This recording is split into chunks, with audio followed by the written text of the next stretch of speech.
All right, welcome back to another episode of Introducing Friends to Warhammer 40k. I am Wulfboi, aka George, and with me, as always and thankfully, we have Griever, aka James. Hey. Good to hear you, buddy. And we also have Starrgal, aka Chelsea. Hello.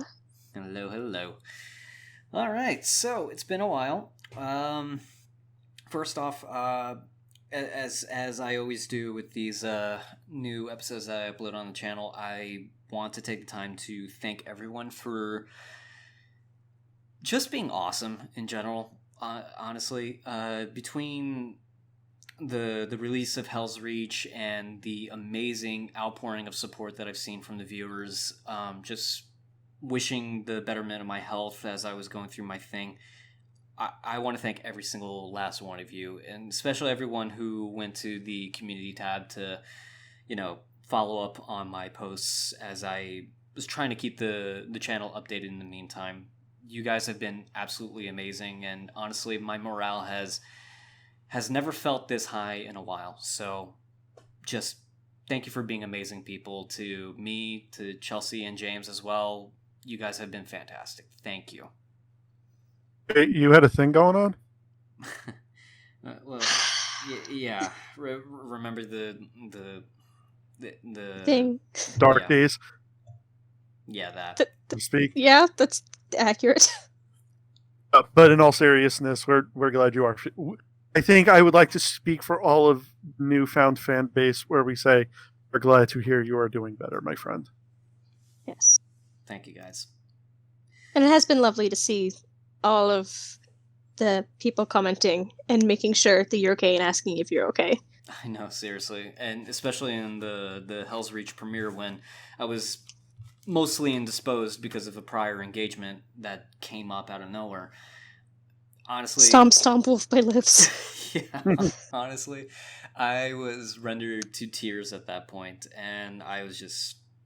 Yeah, this has moved me quite a bit. I'm just gonna be honest and say that I'm very grateful and thankful to all of you. Thank you, guys.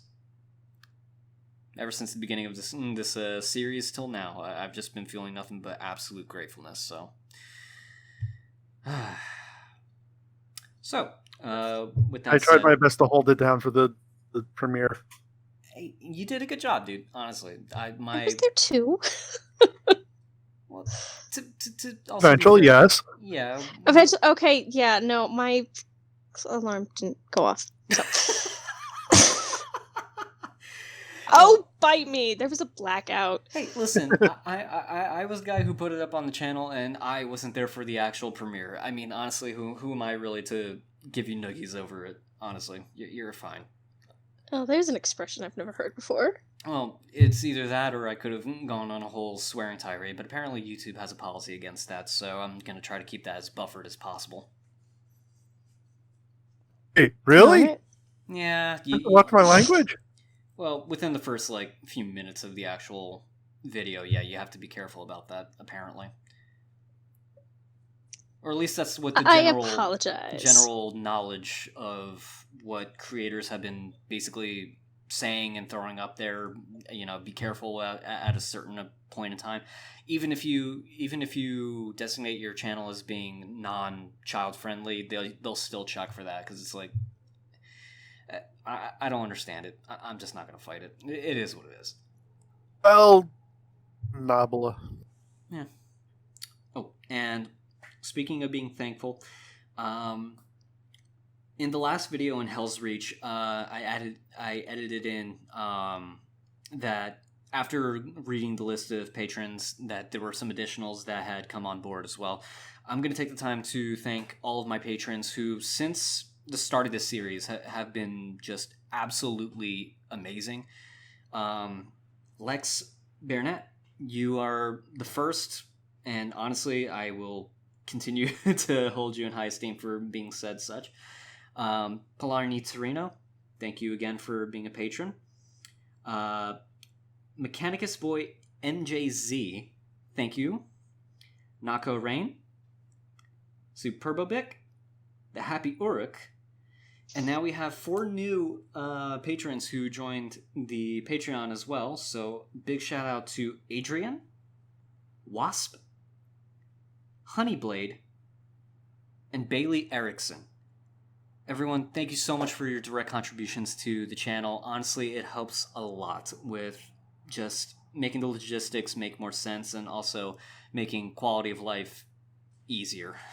So thank you so much for your contributions and just helping out with the content that we are rolling out to explain and introduce Warhammer 40k to the YouTube community at large, and hopefully more. Yeah. Okay. So, where we last left off, if I remember correctly, we went through episodes 5 through 8, I think? Yes. Okay. So we're going back into If the Emperor Had a Text-to-Speech Device, and we're going to be starting off with episode 9. We did take a little bit of a minute before the recording to kind of bring ourselves back up to speed because it has been some time since we've seen the episodes. But with things fresh in our mind, we're going to be jumping into episode 9. And let's be honest, it was to make sure I didn't forget anything. Well, you weren't going to say that. I wasn't, but I'm glad that you said it first. So... so yeah, are you guys ready to get started on episode 9? Yes. Although, do you have to say, I just remembered something funny. Yeah. I'm the Thousandth Son. Mm-hmm. I'm the one who likes books and reading, and you're the one who's got pages and pages of notes. Okay, listen here.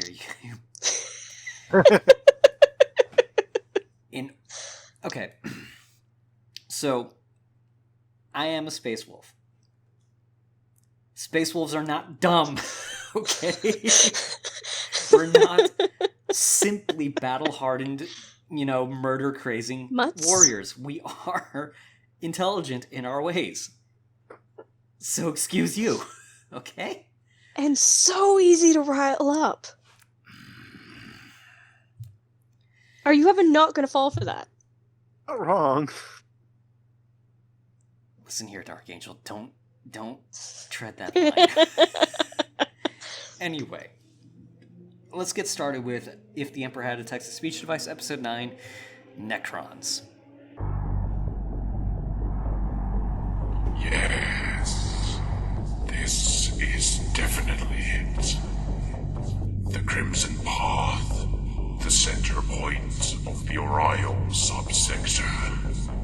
Oh, when my work here is done, this planet shall rival Terra itself in its sacredness.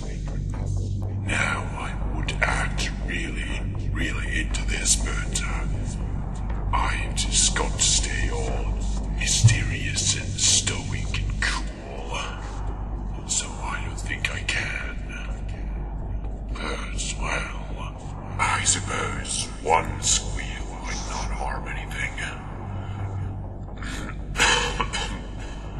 Hey, we're fucking cool.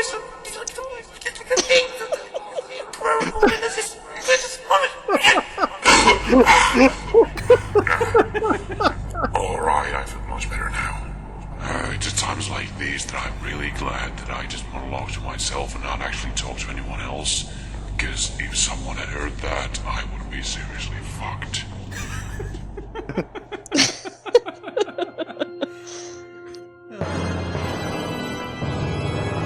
Ugh, these dicks. Not wrong. Yeah.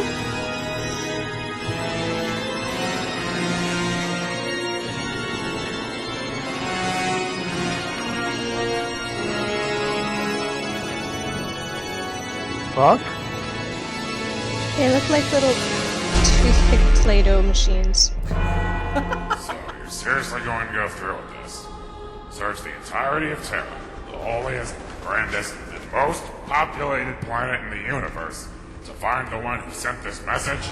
No household shall be left unchecked, and no person shall go unquestioned. Well, if you say so. care much for your reputation anyway. Wait. What are your dusty butt cheeks doing now?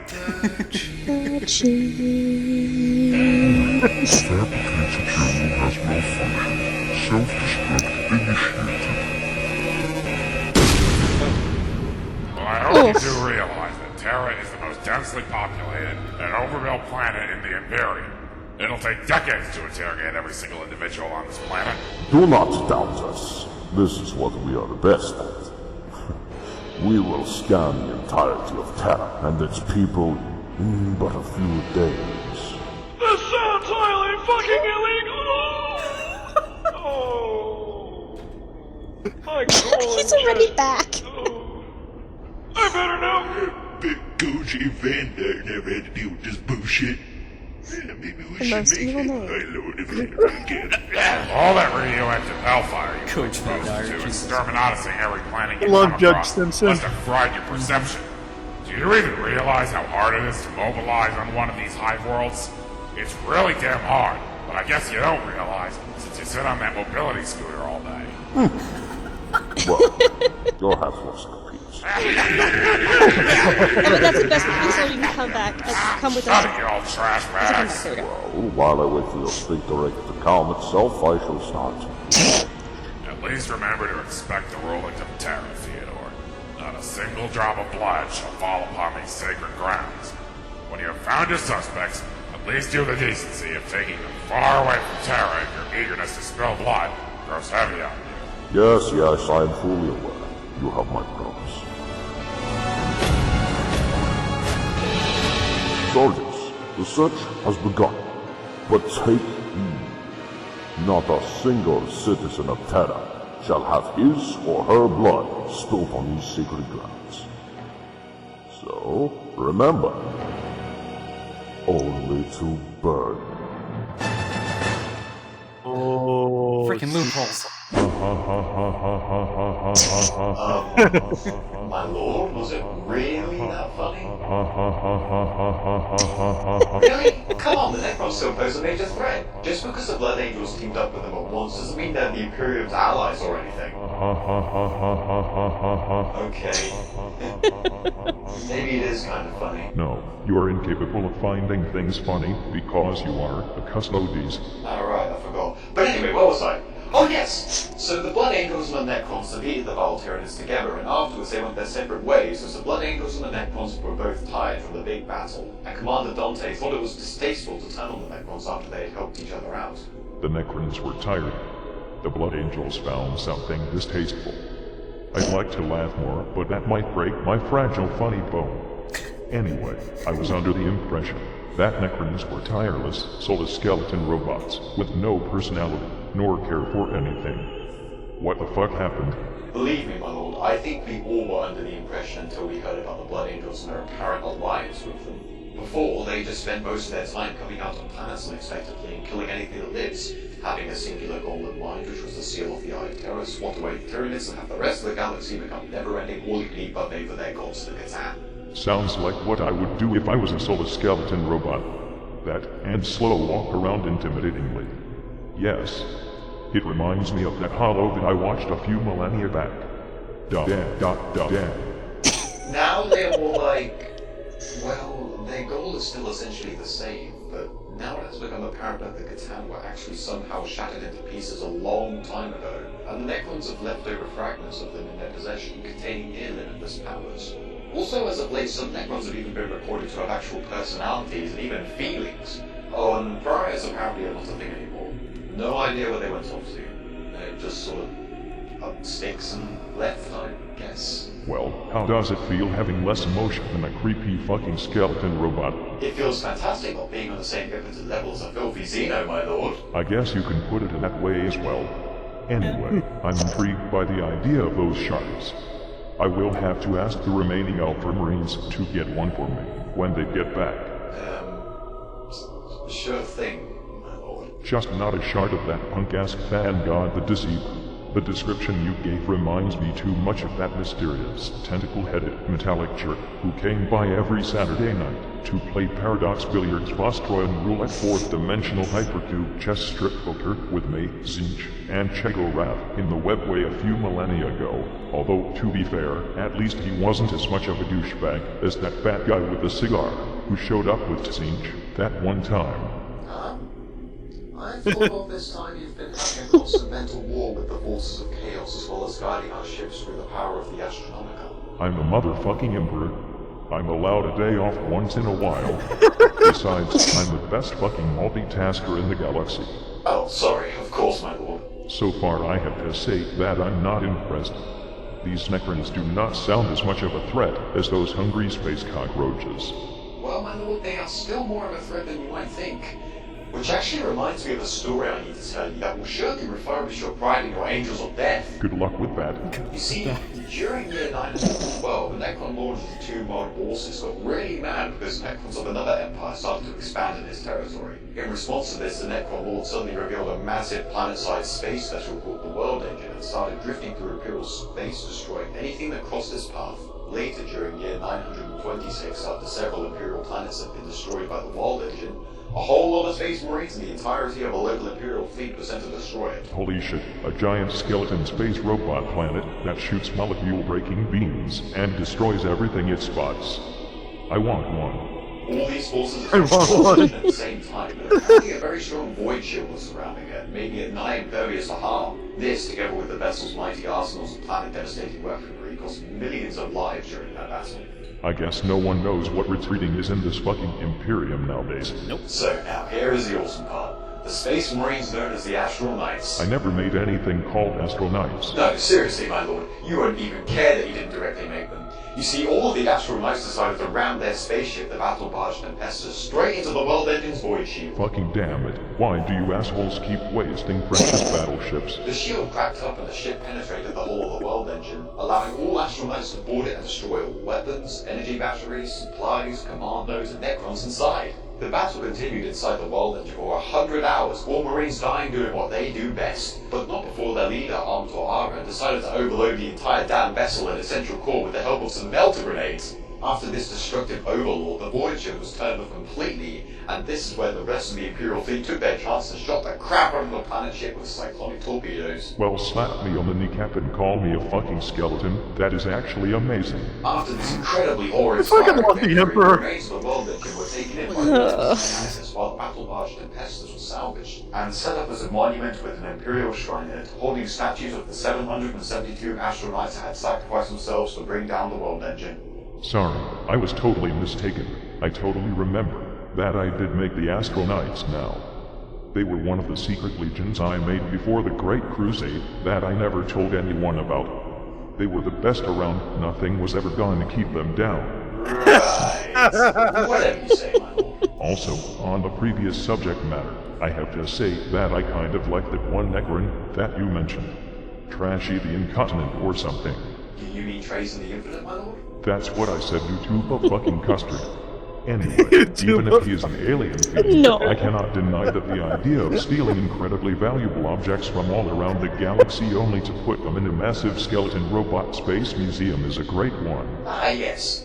His only goal in the galaxy is to claim historic artifacts and relics and return to his two world assaultants. He's even gone as far as to have the head of the great Sebastian Thor preserved in there. Absolutely hilarious.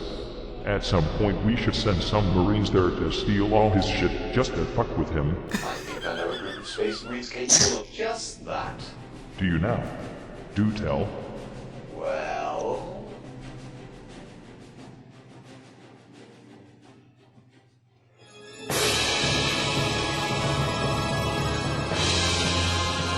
As Terrorverse. Emperor's Holy Inquisition. Stop right there! We are here to interrogate you about certain messages. Who wrote the message? I don't know what you're talking about. Didn't you hear me? Who wrote the message? Excuse me, are you allowed to do this? Of course we are. Haven't you heard from the High Lord? We are here to interrogate everyone on Terra. Who wrote the fucking message? Where are the gene stealers? Help me! Look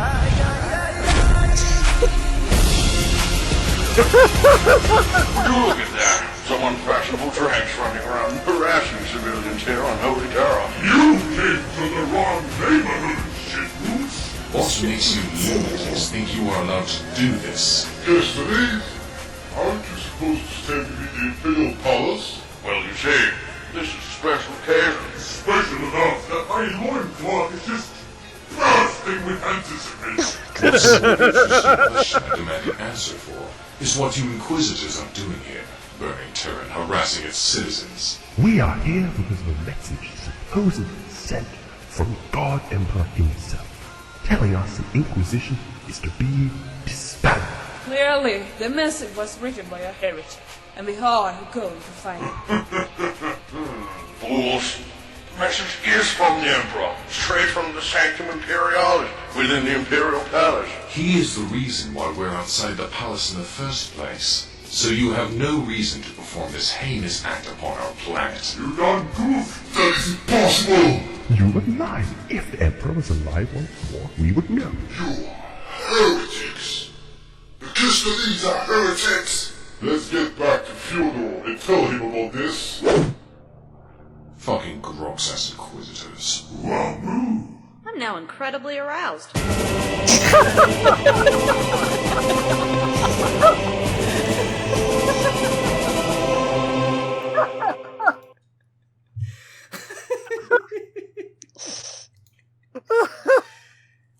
Oh man.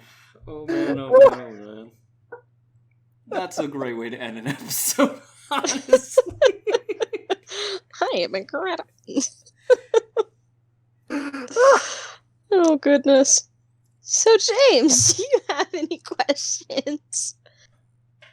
I did have a few, but give me a minute. We'll give him a minute to catch his breath.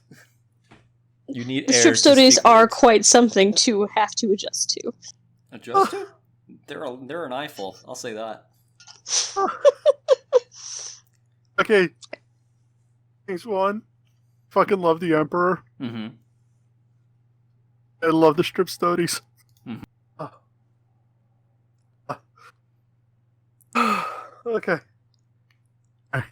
Okay now. You okay now? Okay now. Okay. Alright, so you love the Emperor and you love the strip studies. That's good to know. Oh Okay. my god. They're my favorites. So, do you have Obviously, any... until Lionel Johnson comes on, then all bets are off. Okay, so I guess not really much comes to mind that stood out for you to question. Well, one thing that actually just was right there at the moment. Would the Inquisition be aware of if the Emperor actually did come back? Should they have been? It's like the way strip studies were like, oh, it's legit and all, and they're like, we would know, and it's like, you didn't. Okay, so with regards to that, technically because the Inquisition has such a huge presence throughout the entire Imperium in general, it's like one of those things where it's just assumed that someone would have told them. Or at least they would have found out, through the theoretical grapevine that, that the Emperor is actually talking and making decrees. But if you really think about it, honestly, since episode 1, when the text of speech was implemented, not once has anyone outside of the palace actually made reference to the Emperor or anything like that. So no one outside of the palace itself actually knows that he's awake, aware, and he's actually making orders. And since technically the Custodes themselves basically are autonomous, I mean, they can technically do what they want and no one would question them, technically. Yeah. Okay. Chelsea, any questions on your end? No. No? Oh, actually, something else did come to mind. Yeah, what's up? Yes. What exactly was the World Eater and why? And also, refresh my memory, what is a Necron? Okay. So, actually, we did kind of touch on it a little bit in the Astartes video, when we were just kind of theoretically pitching ideas of what those giant skeletons were. I mean, later it's been proved that has nothing to do with the Necrons in general, but what the Necrons are, they are a race of basically they're zombie robots. Yeah. It's a weird description, but if you had to imagine Terminators but alien version of Terminators, that's technically what they are. And the story behind them goes along the lines of there was an alien species that existed that somehow came to accept that really all life in the universe just needs to cease to exist, and they tried to develop a super weapon to eliminate all life in the universe. They made this super weapon, which eventually turned into what they end up worshipping called the Catan. The Catan ate their souls and literally coated their bodies in living metal and created basically just living metal bodies for them based off of their original alien anatomy. And essentially, without a soul and without personality or minds or whatever, they literally just turned into a galaxy-spanning, species that exists to just destroy anything that's living, just to power their systems at that point. So it's like if Skynet happened to aliens, that's essentially what the Necrons are.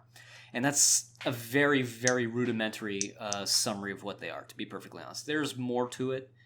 And I was gonna say, no, that for me that I grasp that.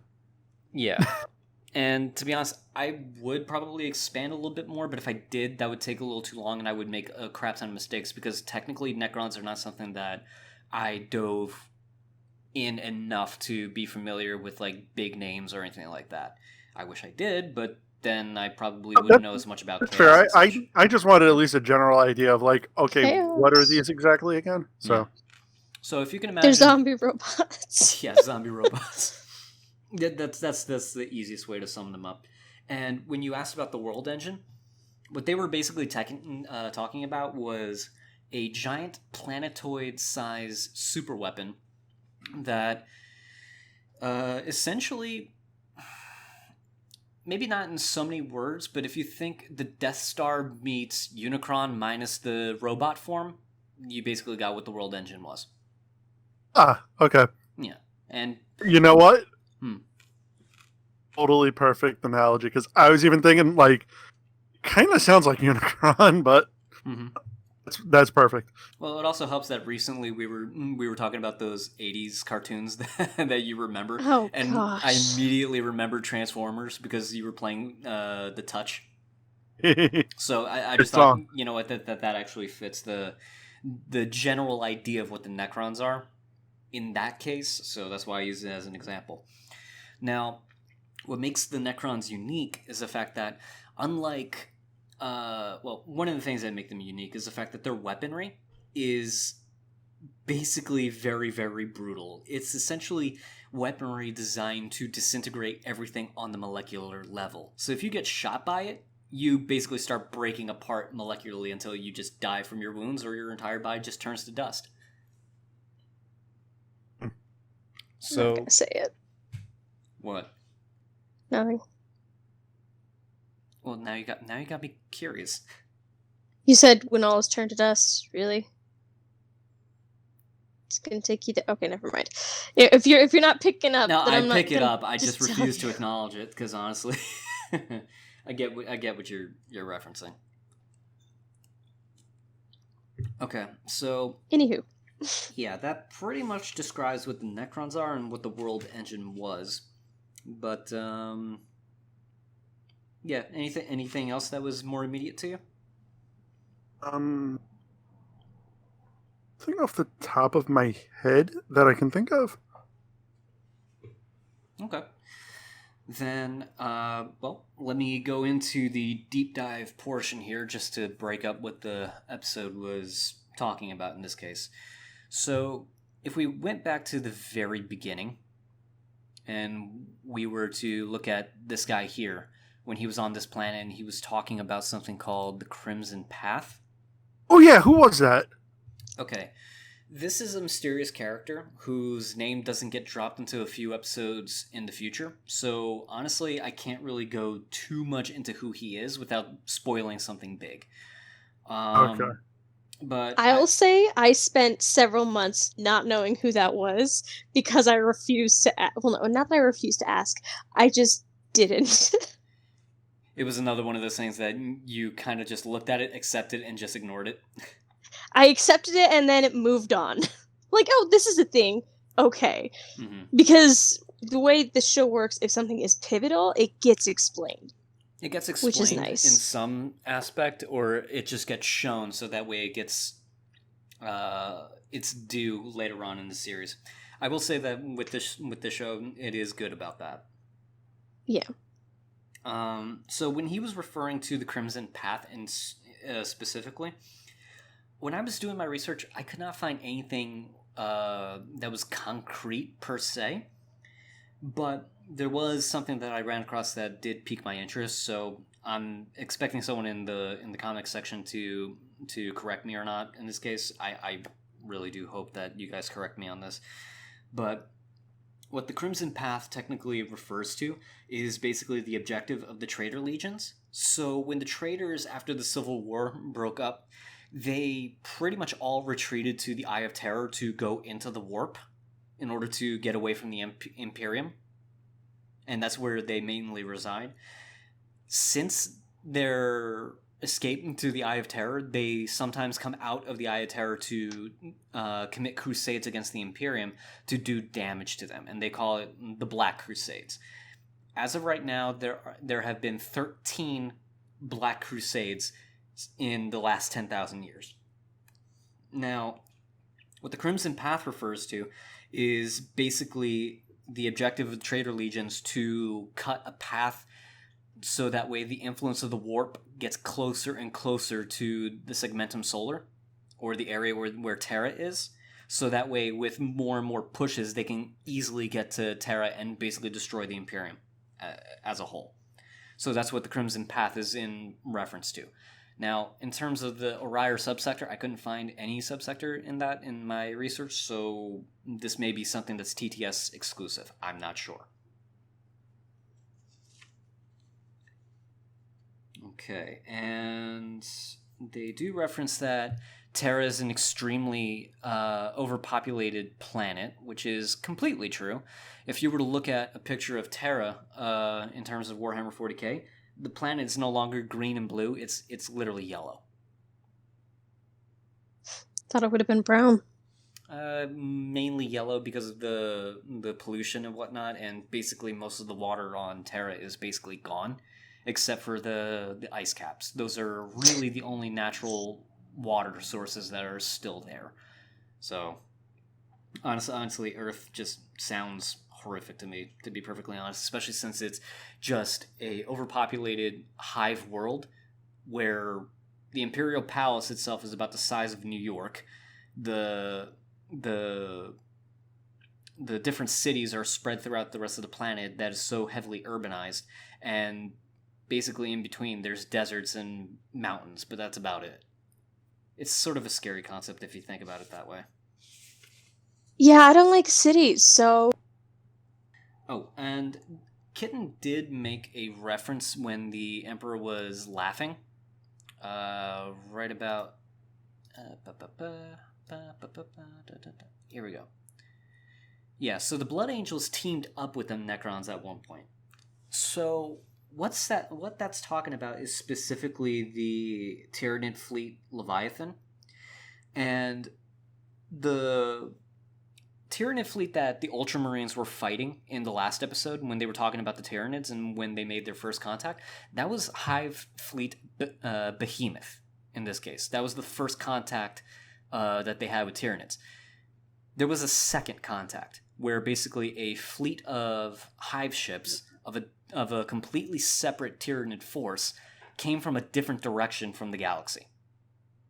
And instead of coming from like the rim following like the spiral shape of our galaxy, they literally came from below. Like sort of like if you looked at like a disc, instead of coming in from the side of the disc, they came from below the disc in this case. So they are extremely terrifying because it's a completely different front for the Tyranids to actually fight against the Imperium. And where they ended up crossing over is in the Baal system. Baal system is the home of the Blood Angels Space Marine chapter, whose Primarch was Sanguinius. The Blood Angels... Yep. Sorry, I have to double check. Are you saying Baal B-A-A-L? Yes. Or A-L-L? B-A-A-L. Okay. Yeah.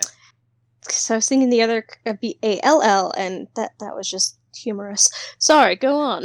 Humorous as in they weren't creative enough with the name of their planet, so they just called it a giant ball. This is ball, because it's round. Yes, good job, Blood Angel. You're a genius. Okay, well, no, that is not the case. It's B-A-A-L. Alright. So, with regards to the Blood Angels, they ended up teaming up with the Necrons because basically the Necrons were...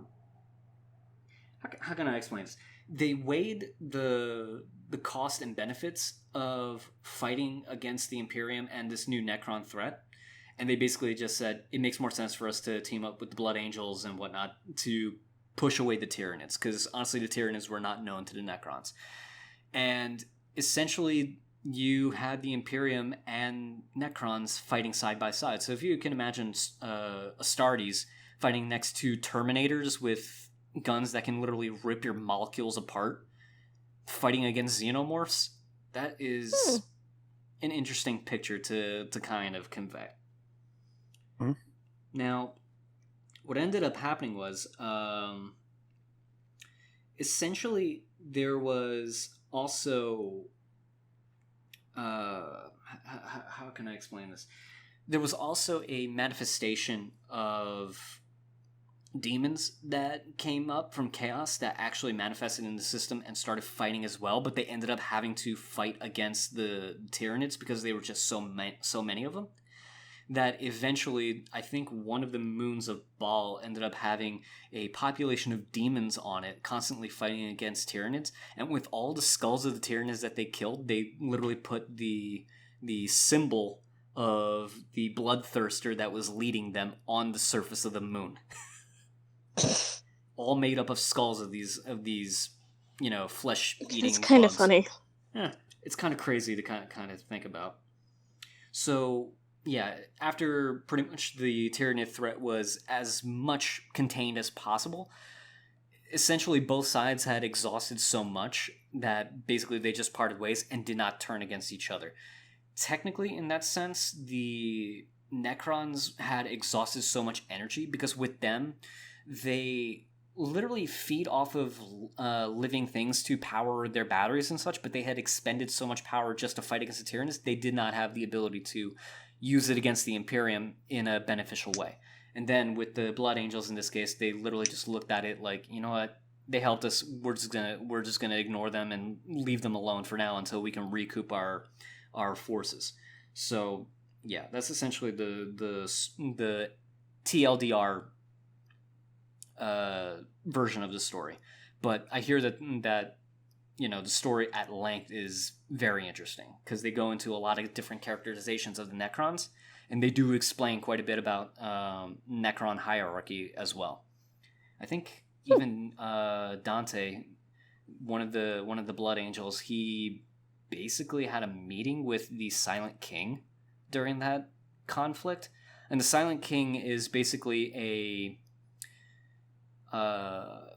how can I explain this? He's sort of like a pharaoh that sits in the background that no other Necron knows who he is or whatnot, but they're too scared to deal with him because he's insanely powerful. So think House of Kings of Destiny. I might kill him and take his throne. No. Just because he has a pharaoh motif going for it, no. God damn it, Chelsea. Yeah, seriously. No, I'm gonna do it. Okay, so we covered the Necrons in this sense. Oh, and there was also the thing where he mentioned about Necron pariahs. The only thing I found out about them, especially since Kitten says that they just up sticks and left and they're not a thing anymore, the gleaming information that I got from that was that at one point Necrons had assimilated nulls or humans who carried the pariah gene, which essentially means that they were born without a soul and they have no presence in the warp. And because of the fact that they have no presence in the warp, there's a vacuum, like a vacuous aura around them, that if you were to look upon a person with this pariah gene, you would just freak out. They are terrifying to you, like a dreadful thing that your soul cannot be near. In fact, I actually think there's even a division of units called the Sisters of Silence, who are basically made up of humans who have this pariah gene for the explicit purpose of that effect that they have on others. Oh. And then trained to fight alongside Custodes, I think. Okay. I'll have to look more into that. But what a Necron pariah is basically Necron technology taking over someone with the pariah gene in it, I think, and basically getting closer to their ideal of a soulless existence that is separate from the warp. And as far as the Necrons are concerned, the warp needs to cease to exist, so I think they did develop a technology to suppress the warp. In fact, Why would you do that?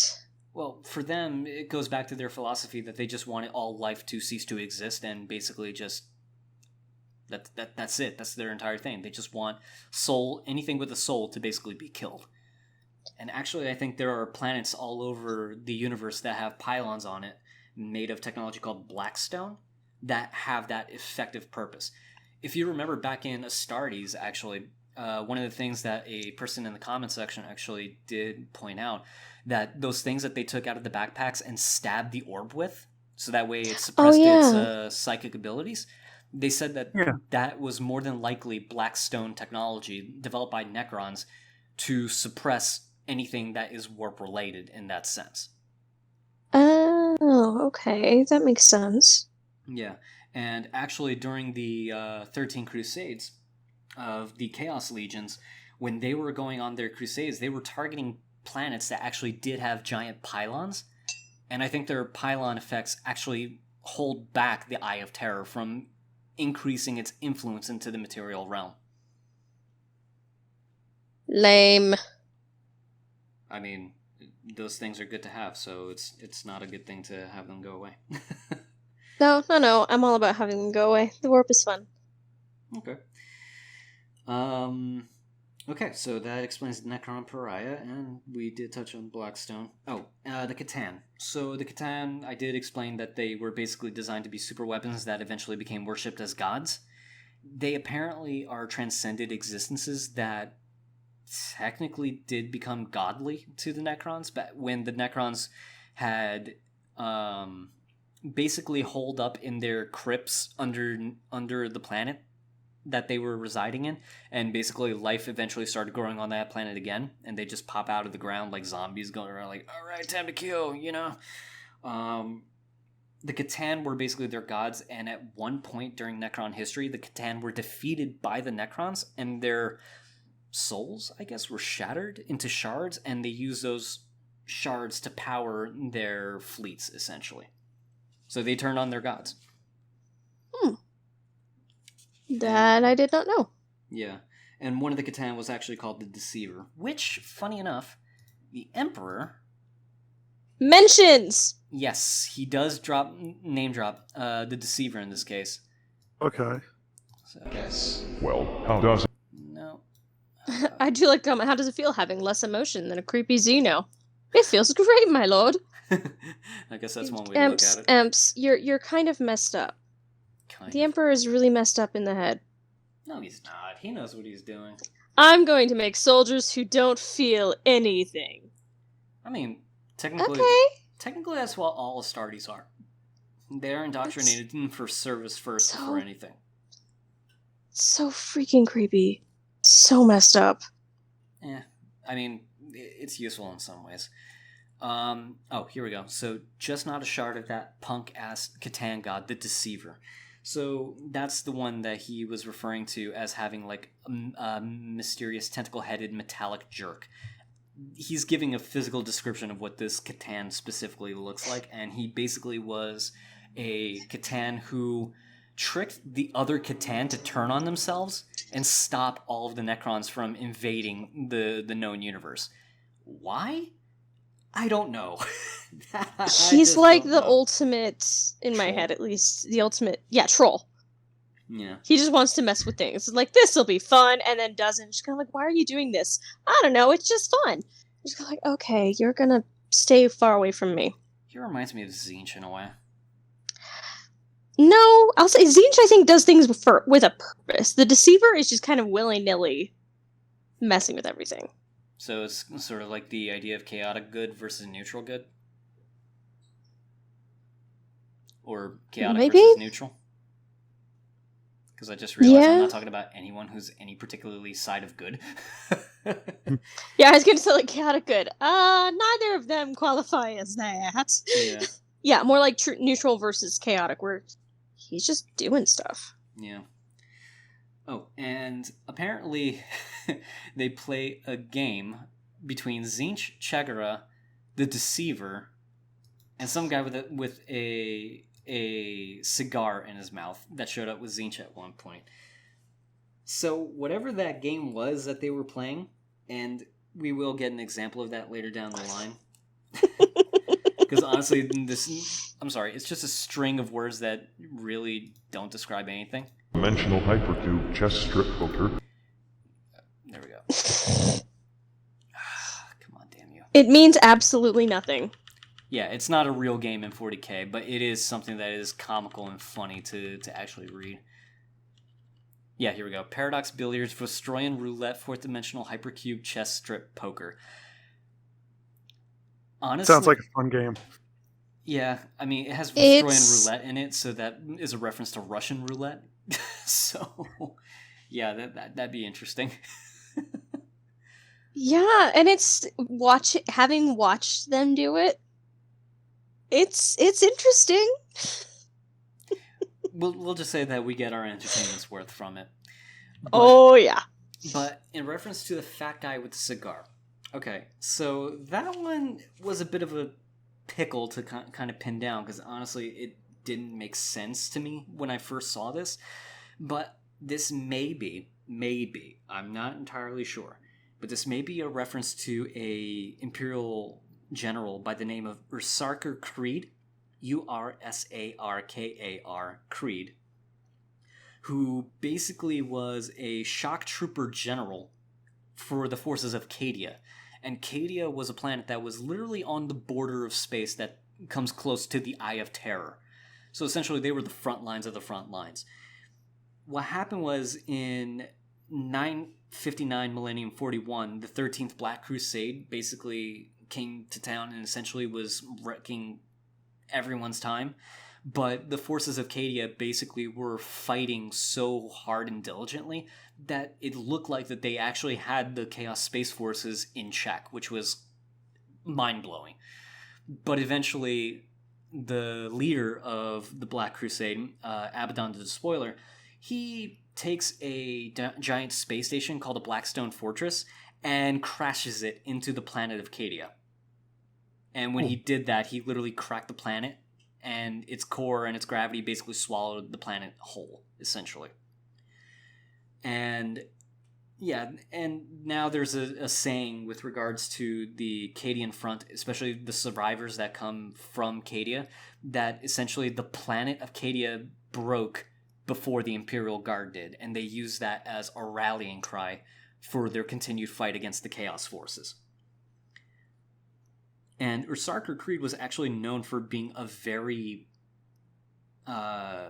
interesting leader, where he basically did everything for the Imperial Guard's efficacy, but he would often turn a blind eye to some behavior with regards to the Imperial Guard and not come down on them like a draconian lord, which put him at odds with commissars. And if you remember, Commissar Yarrick from Hell's Reach, commissars are not ranks that you mess with. But they basically couldn't say anything because he was a general. When Cadia fell, though, Usarker Creed was essentially on the last leg of defense when the planet was basically falling apart, and when it was falling apart, he accepted his fate. But the last thing that is known to happen to Usarker Creed, he was approached by someone in scale armor, and he was told, "This is not your end yet," and that was the last we ever heard of Usarker Creed. Now, with regards to Fat Guy with a Cigar, that actually is what he is described as in lore, and also he got kidnapped by a chaos demon. He got kidnapped by someone, but he's in the warp Oh somehow. my gosh. And Usarker Creed is basically this guy here. So he is basically known as an Imperial General of high repute and authority, essentially. I mean, even his miniature shows him with a cigar, and he's huge. Yeah. Yeah. All right. Yep. So that is literally the only thing that makes sense to me with regards to who this fat guy with the cigar should be. Oh, and with regards to Angels of Death, technically Kitten's only saying that in reference to Astartes in general, because that's what the people in the public actually refer to Space Marines. They refer to them as Astartes if they're in the military rank, but every common man basically just looks at them as angels of the Emperor's will. So Angels of Death in this sense. Fair. And with regards to the Astral Knights, they were an Imperial Fist successor chapter, and they're all gone. Basically, their war on the World Engine basically killed off the entire spacefaring fleet of the Astral Knights in this sense. And after the battle of the World Engine, their ship basically turned into a monastery in honor of them, with all 772 Astartes basically having statues in honor of them. All of the chapters that served alongside them during the fight against the World Engine, they actually send some Astarte volunteers to actually do honor guard duty at the ship. So if you think like the Queen's Bodyguard honor guard at the Palace of Buckingham Palace, imagine Space Marines doing that kind of thing. How cute. Yeah, it's nice. Oh, and they did reference one particular Necron. He goes by the name of Trazen the Infinite. Okay, so... Yes, what is this?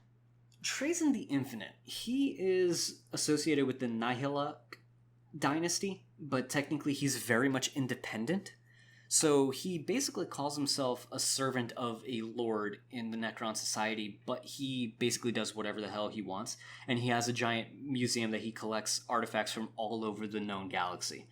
And he famously helped the Imperium against Chaos, specifically on the Cadian front, in order to protect one of the pylons that stopped the warp influence from bleeding more into real space. But when Cadia fell, the pylon was destroyed, and that completely stopped that from being happening. And basically, he just up sticks and left when Cadia fell. Yeah. Okay. So he's just a collector. Yeah. He's basically an intergalactic collector. All right. And that's pretty cool, actually. One of the things that's actually known to be in his collection is one living Astartes in armor. That's worrisome. It's very worrisome because he actually successfully held back a Custodes on his own. The preserved head of Sebastian Thor, who in Imperium history, he is basically like... Actually, he was an ecclesiarch. He is a former ecclesiarch of the ecclesiarchy who was infamous for being the one who went up against Goj Van Dyer and lived. Ah. When Goj Van Dyer was overthrown and everything was, needed for the Age of Apostasy's end, and they were instituting all the reforms, he was the ecclesiarch that was actually the one who penned all the changes that the ecclesiarchy went through. And he was also the one that established the Sisters of Battle as a military force for the ecclesiarchy. And all right. What's actually funny about him was the fact that during his how can I say this? During his exile, when Goj Van Dyer was out for his head, he basically did everything he could to pretty much keep the faith in this sense. But when Gudfrindar was done, he was told by the High Lords to become the new ecclesiarch. He refused them. And when he refused them, the High Lords actually sent out a military force to kill him and bring him in for trial for heresy, essentially. But it was actually the Captain General of the Adeptus Custodes who actually cleared him of all charges of heresy. But, of course, the High Lords wanted him to become ecclesiarch. He said no. But the Captain General went up to him, pulled him aside, whispered only a few words to his ear. Whatever he said, no one knows to this day. But after he heard what he heard from the Captain General, he accepted the position of ecclesiarch without question. Captain General is in Captain General of the Custodes? Exactly. Oh. Yeah. He was told if he doesn't take it, Chuck Norris is coming for him. Essentially. Gosh. So it's a popular theory that basically the Custodes threatened him, and he basically accepted off of that threat. I was gonna say it's a popular opinion that it was Chuck Norris. He was threatened with Chuck Norris. Damn, that's cool. Yeah, Chuck Norris is canon in 40K. Let's make this a thing. Well, I mean, he kind of is in the form of Sly Marbo. Yeah, but that's not Chuck Norris level. Come on. No, Sly Marbo's better. I know. That's what I'm It's saying. Chuck Norris is Emperor. No.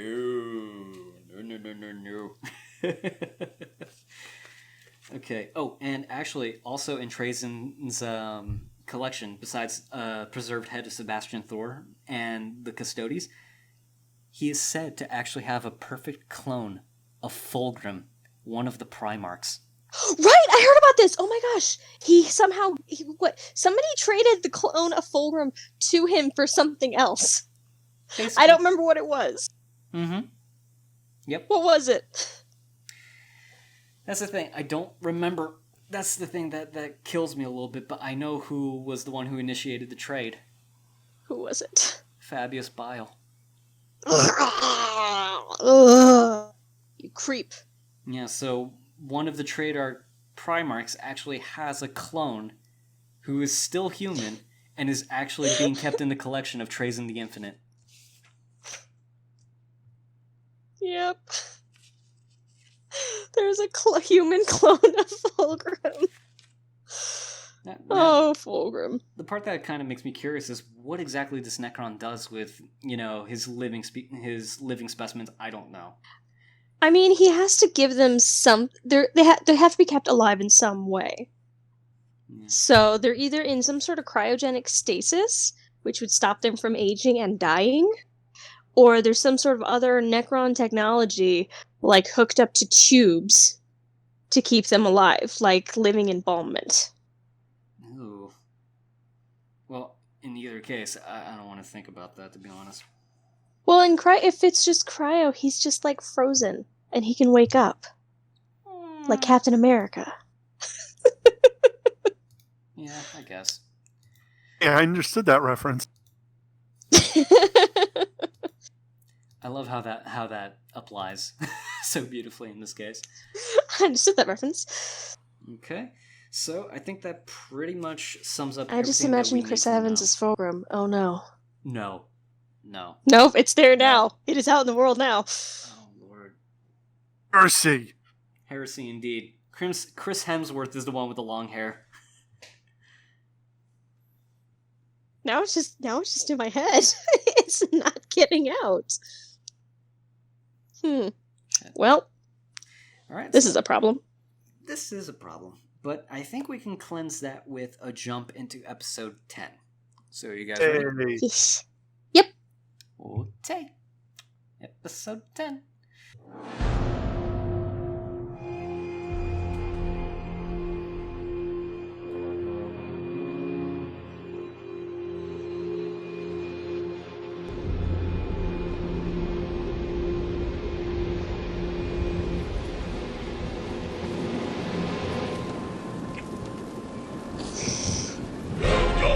I forgot about this. I was gonna say, is that you, Jack? Yeah, that's Hugh Jackman, yep.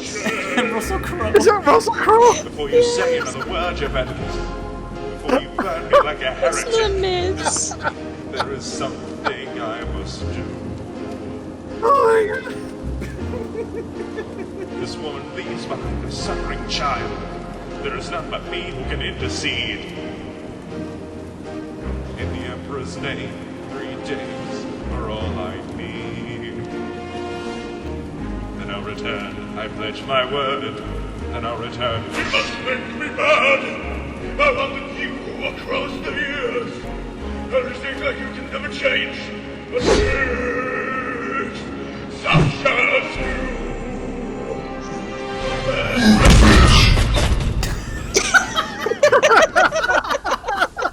They're so good.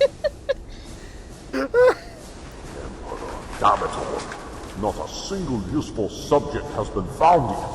Don't they understand that sitting around here is incredibly boring? It's like being inside a retirement home. Hey, Fyodor, isn't it boring around here? Like, incredibly boring? Be quiet, Dominic. That's what I just said. No, that's what I just said. You know what would be fun? Letting me sit on your throne. I've always dreamed of being up on that throne and all the fun things I could do up there. I said, quiet! Giving me a headache. No, you be quiet. Can someone feed the goat so he quiets down? We're trying to do important High Lord things here. Shut up, little Billy! Now, to the business at hand. What were we discussing? I think it was something relating to banning the breathing of air from anyone that is not us. Air is one of the few natural resources left on Terra, and if all of the normals use it, it'll be not left for us. Private time is only another reason to place your lungs with Starrgal. Well, I'm not sure. My generals need to breathe as well to make commands. Whatever it is they are commanding again, and I don't think they can do that very well without air. Fucking slap them! Well, I usually seem to generate currents of air right before I have to poo. Wait, isn't breathing important? I don't remember. I'm gonna lay down. Your favorite character, Go James. up there and find the headache myself. Joe, we have urgent news. Oh, hey, are you the guys I sent to buy my sandpaper cigarettes? I really need my fix of nicotine and throat lacerations. How else do you think I always sound so calm and sexy? What is it that you want? Don't you three have some sewage to investigate? We were confronted by 3 custodians while interrogating some citizens. Custodies? You're joking me, are you not? The custodies never make the Imperial Palace. They were right there, though. And the custodians told us that the Emperor really is the one who sent the message. In the name of 1,000 dead fucking heretics, are you saying? Kiss these are the heretics we are looking for. Well, in that case, we're all walking straight into the Imperial Palace and taking those mutant exhibitionists with us. Hold your mega chairs for just a moment, Inquisitor. What do you think you were doing? Not you. Stop standing around there all silent and dead like an unplugged fucking Mechanicus out and tell me who these space marines are. This anticipation is for some reason killing me. Then again, I'm a decaying corpse, so that might also be a contributing factor. Well, they are renowned in the Imperium for stealing a lot of relics from both other chapters and factions within the Imperium. It's not really known how they do it, or exactly why, but they have somehow managed to amass a astounding amount of orchid due to this. So what are they called? I believe they're called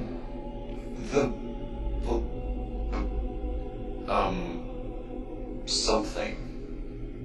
Actually, I don't remember. Way to fucking go. Dildo head. You just reached a whole new level of stupid, the disappointing kind of stupid. Come to think of it, did you say chapter?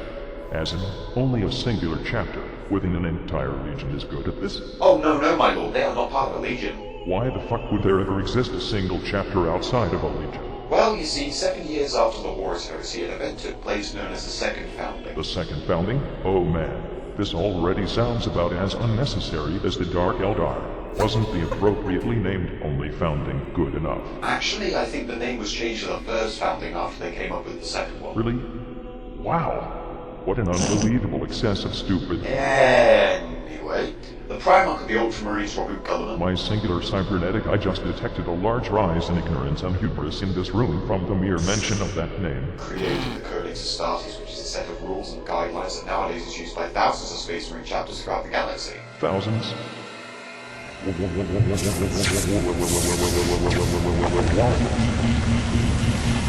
Codex Astartes became the foundation for a second founding, as Gulliver decreed that all legions still loyal were to be split up and organized into armies consisting of roughly 10 companies each. One of these chapters were to retain their parent legion's original name, symbol, and color scheme, while the others could basically go and do whatever they wanted with that. So now we've got fucking Ultramarine babies spread out across the entire galaxy, all secluded from the rest of the Imperium, to form their own beliefs, dogmas, and hatreds inspired by the original, which was already an enormous pile of stupid to begin with. Seriously, are you actively trying to make my life even more difficult? Well... In addition, this dumbook has split up the Imperium's mighty bulwark and made it into a rotten picket fence that even a small child could break down. What made you people think that this was a good idea? But my lord, Gulliver's intentions were noble. He recognized that in order for something like Horus Heresy to not ever be possible again, the massive marine armies should be separated and spread out. And now the Xeno activity is more rampant throughout the galaxy than ever. Perhaps the Gurla man's head wasn't stuck so far up his buttocks, fervently kissing his own ass, he would have proofread his work before publishing it. For all we know right now, there could be hundreds of chapters out there pledging their allegiance to chaos, or perhaps even worse. And we have no fucking idea about it or a way to stop it, because all our defenses are so thinly spread. There could even be chapters consorting and accepting both Xenos and Chaos worshippers into their ranks. Maybe even chapters so fucking reclusive and historically inept that their mere existence sounds like something out of a disgustingly horrible and shitty fan fiction. Do you guys have the feeling we're being shit on really hard right now? We're always being shit on. You fish. You thought that you were going to win this poker game, but it was actually I, Fresh! Fucking damn the Guildsmen. Speaking of which, did you tell them to cut his life support yet? It is very fucking important. Actually, when you've done that, make sure to bring that status field power adapter here. I might need that extra power to charge my data slate to play whatever new Battle Mace 42 million game is out, or whatever else might exist. Not Call of Duty, though. They seriously need to stop releasing those shitty fucking rehash games every year. Right. My lord, I'll make sure not to forget it this time. Preach indeed. Actually, come to think of it, are the Ultramarines somehow connected to all bad things that has happened for the last 10,000 years? It feels like we keep bringing them up all the time. Well, they have kind of become the poster boys of the Imperium, so can't really avoid mentioning them. Oh, speaking of which, I actually remember the name of that feeding chapter now. Really? What is it then? The name of the chapter is The Blood. I'm so sorry for interrupting you, little kitten, but we have something very important to inform you two about. Oh shit, it's my eternal torment upon this throne made manifest again. You see, we were outside the palace, traveling through the spires of terror, when we noticed that everything was on fire. Not in the usual sacred incense-burning way either. Yes, indeed. Apparently there are inquisitors running amok all around the planet. They are looking for the one who sent that message demanding the disbanding of the Inquisition and the Adaptus Ministorum. So they have arrived. Holy Imperativaries, really? Really? Well, I suggest we go to the High Lords immediately. Perhaps the Inquisitorial representative can be argued with. If not, we can just, eat him or something. There is no time to be lost. Let's go. Thought we could eat him or something. I'm fucking down. I was foolish to believe you would hold a promise like this one. You are untrustworthy filth, not ever worthy of the Emperor's blessing. I am the only one here worthy of the Emperor's blessing.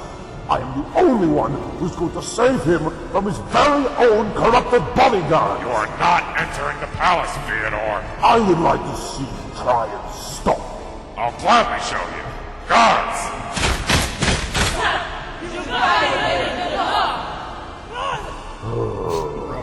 Fyodor, we're surrounded! Be quiet, Dominic. Well, here we are, Fyodor. At long last I can put you and your miserable little cult away, never to interfere with the Emperor's will again.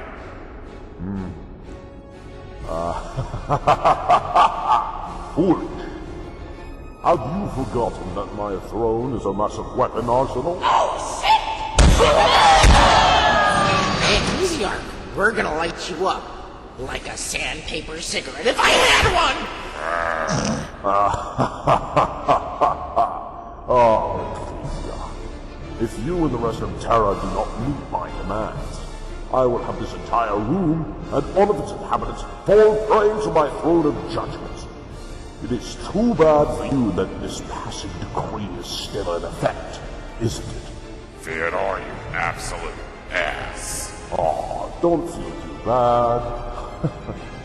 At least my meltdown will fly you away from this existence instead of splattering your blood across the floor. Because that was your primary concern, wasn't it? Now, I am going into that palace, and I alone will save the Emperor and the Imperium of Man!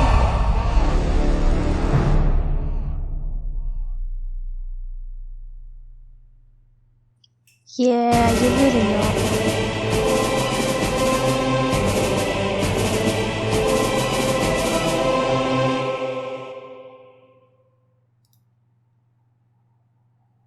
All right, so that was episode 10. Any immediate questions come to mind? That's it. It's over. What do you mean? End of season 1. Well, yeah, technically, season 1, yeah. Okay, cool. I'm out. Bye. Hey. Come back here. No, you're not done yet. Oh. All right, so any immediate questions? Not so much a question, but I really hope, or at least going into season 2, since I'm really hoping in season 2 that Fyodor actually does get in front of the Emperor. The Emperor just lays upon him the bitch smack that he so totally deserves. Oh, then you're gonna love this series. No! Spoilers! Okay. Anyway. No, that's definitely one thing I don't want spoiled for him because it's so wonderful. Well, then again, there's always the half-truth theory. Okay, so that's the immediate thing that comes to mind. All right, so Fyodor gets a, I guess would be a chin waggling from the Emperor himself. Chin waggling. Yeah, like some disappointed father looking upon his idiot son. My son. You're very stupid. Stop doing it. You are very stupid, but I love you. One of those is a lie. Figure it out. Oh wait, you're stupid. Can't. Okay. Chelsea, any immediate questions come to mind for you? No. I do love the opening of this one though, because it's rather funny. With the limes. Yeah. Honestly, when I first watched that, I'm just sitting there like, okay, why is Hugh Jackman's head on this? It doesn't make sense. But then, you know, after years and years, when someone brings up Les Mis, that's when it clicked in my head that that's what that's a reference to. Hello? Oh. Hello? You alright? Yeah, the sound cut out there. Did you hear what I had said or no? I heard what you were saying about a Les Mis reference, but if you said anything else, I didn't hear it. No, that was it. Okay. So it's just rather clever and yeah, it's funny. Yeah, and to put Hugh Jackman's face on there and a very distorted version of Russell Crowe. That was perfect. That was quite good. Oh yeah, and then move it, bitch, and just smacking him away. Oh, bitch! I was half expecting move, bitch, get out the way to start playing. That's what I was expecting. Oh, Lord. Okay, so since that's pretty much the extent of questions, I'm just going to touch on a couple things that were touched on in this episode. So, all the way back, going back to... Oh, no. Hold on. I'm on the wrong thing. Oh my. Okay, fixie fix. Okay, so right about here, somewhere. Actually, I don't remember. What he's referring to there is basically in the last episode they were talking about a specific chapter of Astartes who are really, really good at stealing things. Okay, so what he's passively referring to, and what the Stripstodes eventually just cut off, mentioning of when he said that, oh, I finally remember what their name was, and then the Custodes came in. Yeah. The chapter that he's trying to allude to is a chapter that is from the Warhammer 40k Dawn of War video game series, and they go by the name the Blood Ravens. So what happened was the Blood Ravens are a chapter in those games that basically, let's say that a lot of fans turned to 40k because of the Dawn of War series being so popular, and they basically became huge fans of Warhammer 40k because of Dawn of War. So, and what the Blood Ravens are is basically just a chapter that was featured in all of them. Their battle cry goes along the lines of, knowledge is power, guard it well. So you would be very, very much reminded of the idea of like knowledge is power. This is very kid friendly, but really it's not. So basically in the Dawn of War games, the Blood Ravens, as they get stronger and proliferate more and more later into the campaign, they start gaining access to a whole bunch of weaponry that are mythical in Imperium history. And because of this, it led to the joke that the Blood Ravens go around stealing from other chapters. So that way they have all the coolest shit for them to use. But this kind of goes back to their chapter's history, where basically they don't know who their home chapter is. They don't even know where their gene seed comes from. So they have no idea who... whether they're Imperial Fist's successor chapter or Space Wolf successor chapter or even Raven Guard. But essentially they get support from surrounding Astartes, giving them weapons to become more powerful and more efficient on the battlefield. So that's basically the source of the joke. So whenever you go online and you look up Blood Ravens, you'll see the meme that they basically just come to a place, they save the day, then they steal whatever the hell they want and leave. or as the Russian Badger joked around in one of his meme-laden videos for Space Marine, hippity hoppity, where the fuck is my property? This reminds me of, so I'm a big fan of Dragon Age. In, like, almost any game, you just kind of take whatever's not nailed down.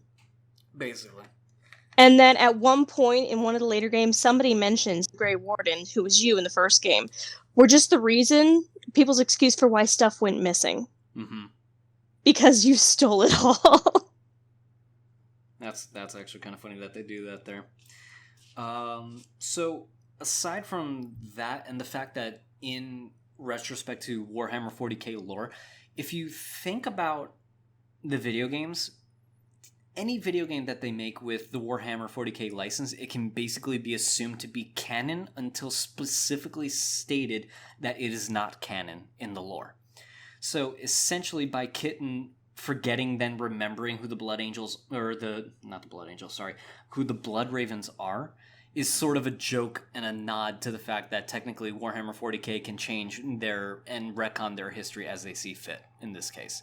And it's also that I don't think there are many stories that involve the Blood Ravens directly that I'm aware of. I'm sure someone in the comments section is going to correct me if that's, if that's not the case, but that's kind of like the nod that TTS is making in the sense that they can be canon, they may not be canon, who knows, but that's the joke in the community, that they steal things. And actually, one of the things that you can unlock in Dawn of War is basically a series of Custodes armor for your soldiers to use on the battlefield. And it's like, okay, you know for a fact that they don't have access to that. But considering that we do have the strip Stodes, you kind of have to wonder where that armor went at some point. Oh, and there's also a theory going around that the reason why they don't know from where their lineage came from goes back to the fact that they could be one of 3 sources specifically that they could come from, because of their blood reference in their motif and the blood drop that goes in with their armor sets. They could be a successor chapter of the Blood Angels. They could be a successor chapter of the Raven Guard because of, the bird theme. The Raven. Or they could also be of the Dark Angels because that kind of fits their whole, take up as much information and things that you can pick up and use it as you see fit, kind of going hand in hand with like how the Dark Angels would just have a lot of their own secrets. So that's like a bunch of theories that get tossed around. The most popular theory, though, goes back to the fact that because their battle cry says knowledge is power, guard it well, and their battle doctrine goes along the lines of the 1,000 suns. I picked up on that. Don't worry. When you said knowledge is power, I kind of leaned in like, really? Mm-hmm. There's a joke. Well, there's a theory in the community that basically that they could be a successor chapter that is derived from loyalist 1,000 Sons that were not on Prospero at the time, that basically were reintroduced into the Imperium, but because of their past, they had to hide where they got their gene seed from. And blood is a crimson color. And Raven also goes for the Corvidae cult in the 1,000 Sons. Yes. Hello, boys. You're mine now. No, they're loyalists. Leave them alone. I never said that my boys can't be loyal. I know when you're using that in the meta chaos bullcrap. No. I have no idea what you're talking about. I am a perfectly good person. Uh-huh. Well, I've never done anything wrong in my life. The pain from that lie. Okay. Okay, and then with regards to the second founding, that's when the Codex Astartes was enforced, so that we've touched on that a lot, so we don't really need to go into that. They make a reference to a bunch of Space Marines who are so historically inept that they don't have any weight in the grand scheme of things, and then they cut to this. This is basically a bunch of avatars with regards to the voice actors in TTS. So honestly, you are looking at Carl the Deranged over here. You're looking at Fresh, who does voices in, I think, for one of the Custodes, Alpha Boosa's original character right here, and a couple others that get tossed around because basically they did like a series called Tales of the Alpha Legion, and basically it's just a bunch of shit posts from a long time ago. That's really what it is. And that's fun. It's funny. And honestly, if you look up Fresh, Carl the Deranged, and Elephas, specifically the Chaos guy with the Chaos guy with the laugh that I love so much. Hold on, where is he? He pops in at the end. Yeah. Here we go, that guy. I love his laugh so damn much. It's fantastic. If you look up their channels, you'll find stuff that can be related to TTS in some degree. And Elephas specifically, waffles. That's a reference to the fact that he's actually Belgian. That's a fun fact. That makes it funnier. Yep. Oh my god! No, dang it! Now I want waffles. Didn't man! you just have ice cream not too long ago? That was yesterday. Yeah, that was yesterday. That was me. But I could have waffles and ice cream. Shit, now I'm starting to crave it. Okay, moving on. Okay. And then, with regards to the Ultramarines being in everything, I mean, that's kind of self-explanatory. They kind of had to, shoehorn the Ultramarines because they were, like, the easiest to write for, and they were, like, the quote-unquote blankest slate to work with, I think. And that's why they are involved in so many different things going on throughout the Imperium. That's why they get brought up so much. now things are moving away from that to kind of include other chapters and whatnot, but because, the modern books now are so heavily influenced with Rabute Gilliman, it's kind of unavoidable that you're going to be talking about the Ultramarines in some capacity. And with the reference to eat him or something that Wamudi say is like, well, we can just argue with him or eat him or something.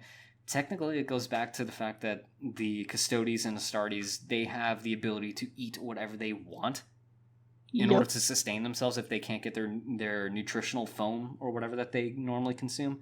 So, yeah, that's a reference to that. Then, the Adeptus Arbites actually have female representation. I didn't expect that, to be honest. I thought originally when this was first viewed by me that they were Sisters of Battle, but really they're not. They're Adeptus Arbites, because you can tell by the helmets. So I didn't know that, which is pretty interesting. And Fyodor actually makes reference to the gun on his throne, so this thing right up here. He calls it a melt-a-gun.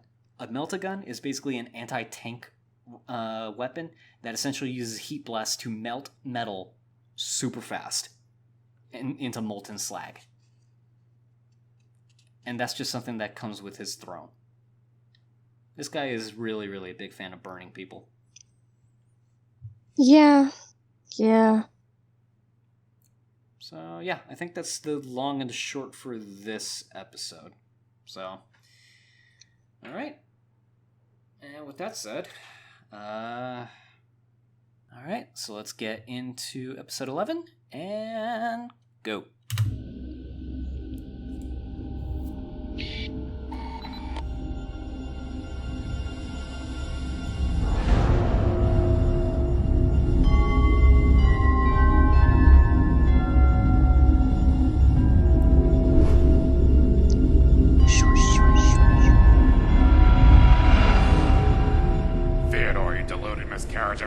Justice. Do you even realize what will happen if you kill us? Oh, I don't know. Maybe they'll go to the old folks' home planet and find some new High Lords. Don't say the name of that planet out loud. Such horrid memories. We are not saying the name of that horrid planet! Why, I'd smack you on the buttocks with my power maul and send you to a penal world if I hadn't forgotten how to walk just a moment ago. Give me a second. I'll be up, and then it'll come back to me, and then I'm gonna kick your ass! The other guy's still dying. With a floppy disk. Okay. That would explain a lot. Silence, you decrepit Sabaton! Fyodor, that's what I was gonna say! You be quiet, too. The future of the Imperium is at stake here. I will not let you destroy it. I told you, I'm saving the Imperium, not destroying it. Now quiet down. Take off that stupid taco shell of a hat and lead me to the palace! Don't you talk shit about my hat! I would never take it off! I would never leave you to the palace either, for that matter. Then you shall all die! I wouldn't do that if I were you.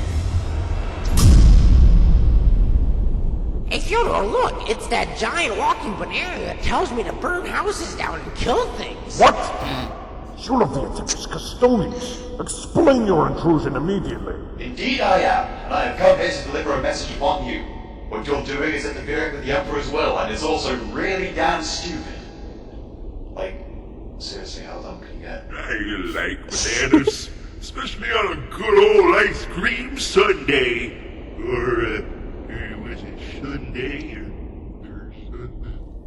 I don't And look, oh well, for reason the rocket toast sticks. That's issue report by gods for the banana instead of those useless damn laser pointers. Maybe they even grow up big and strong like me. Or with a banana. And less grit. Banana pulp is excellent for lubricating cogwheels. Banana. Shut up! Now, Custodes, what gives you the right to come in here to the Sanatorium Imperialis? Quite simple, Inquisitor. I too am a High Lord. I am Captain General of the Adeptus Custodes. Oh shit! What a twist. The planet must have been because of all that studying and military training he was doing. When did this happen? Probably when the road and still doing each other down. I'm sexually confused, Fyodor. Kill them all! Kill them all! Quick, left shoulder man. Shoot them while they're still sexy. Left shoulder man. Left shoulder man. Oh, there's a needle in his arm. He's on his Quiet! I give the orders here. He's not another planet. Custodies, tell me why you were out here in the first place. You're all supposed to stay within the Imperial Palace. Is that not right? Ordinarily, yes, but this is no ordinary occasion. Well, that doesn't matter. I'm still going into that palace. I'm still bringing the big guns. Really? Will you be able to shoot all of us? What in the Eldar sparkly shit are you talking about?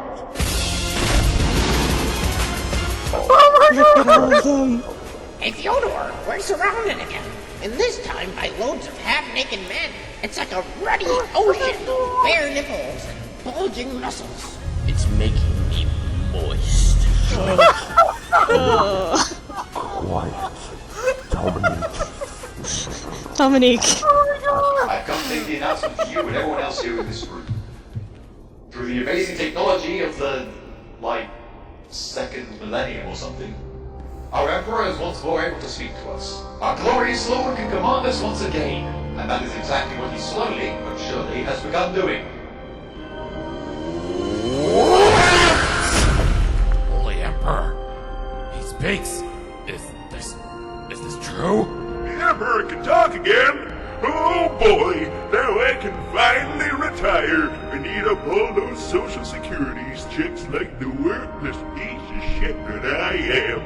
Just like I always dreamed. Isn't that what you're already doing? Yeah, but now we can feel like worthless pieces of shit. It's the whole package. I'm sure he'll be so thankful for the good job we've been doing while he's been gone on that long bathroom. I'm sure It's golden throne, not porcelain throne. I can't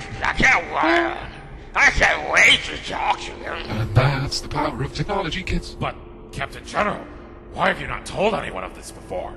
It seems like the kind of important thing to tell us, High Lords, you know? Well, the Emperor never told us to actually tell anyone, and we wouldn't ever do anything the Emperor hasn't told us to do. Except undress map and be fabulous. But yeah, the Emperor told us to go forth and have this message be delivered, and that is what we have done. Now, Inquisitor, step off that throne and... No! You vile scum! You lie! You are all corrupted! Chaos is magic seed in your minds! You are all heretics! Alright, yeah, I'm done being nice for today. Give this crazy bastard the Emperor's peace in 3, 2, 1... Stop! Okay, stop, don't shoot. Never mind. Leave him. Let him run. What? Well, this is certainly a peculiar turn of events. I'm so confused. While we watched it up at this show off with the war and the blood and the suit and I hope it's Fox News. That's my favorite show nowadays since they canceled Jack. You will regret this, Custodes. You will regret the day you turn your back on humanity.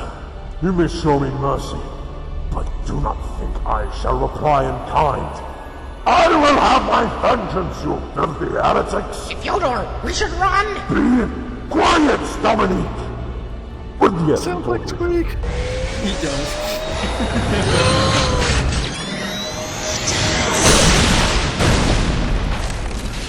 Why didn't you execute him? We had him surrounded, but you let him slip through our fingers. Why? I don't understand. As hard as it may seem to believe, it wasn't I who made this choice. It was the Emperor. The Emperor? His voice came to me, telling me that we should let him go. I do not yet know why, but I will not question it, for I know the Emperor intends it to be this way. Well, I am in no place to go against you then, Custodes. Nevertheless, perhaps we should consider warning the rest of Terra about this inquisitorial threat. He and his companions are most likely fleeing to the Inquisition's base on Terra's south pole. We should arm our defenses and be ready to take them down if they try anything. Indeed, we should probably do so. Wait, hold on. Yeah, look, Sodi speaking. What? Why? Okay, sorry, my lord, but why? Fine, I'll tell them. Yeah, I'll be right over shortly. I'll make sure to hurry. Yes, I'll bring your centurion too. Okay, bye. Love you too, Dad. We should not arm the defenses. We'll leave these recent events in shadow. Okay. How come? The Emperor. Very well. I guess we'll forget this ever happened. Yeah, something like that. Huh.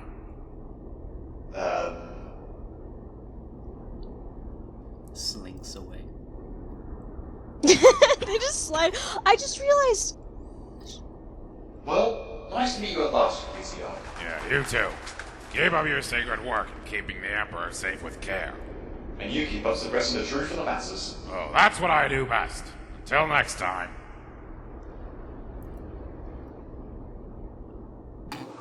Awkward stage left exit. They think to spread chaos and ruin throughout the Imperium of Man, do they? The cowards! The fools! This is the worst incursion of corruption I have ever seen. Oh, that's what the doctor said when he looked at my lungs. I mean, every time I think about it, it just makes me want another sandpaper cigarette. I bet you could use one too after that shit show, huh, Fyodor? Do they forget that I am the purest, mightiest, and most ruthless witch hunter in the galaxy? I'm the one and only who gave the middle finger to the corrupted ecclesiarchy the first time they tried to spread chaos throughout the Imperium. And I will do it again. Dominique, prepare your parchment. Finally, I get to do my job. Oh, my pencil broke. Tell the rest of the Inquisition that Holy Terra itself has been overtaken by heretics.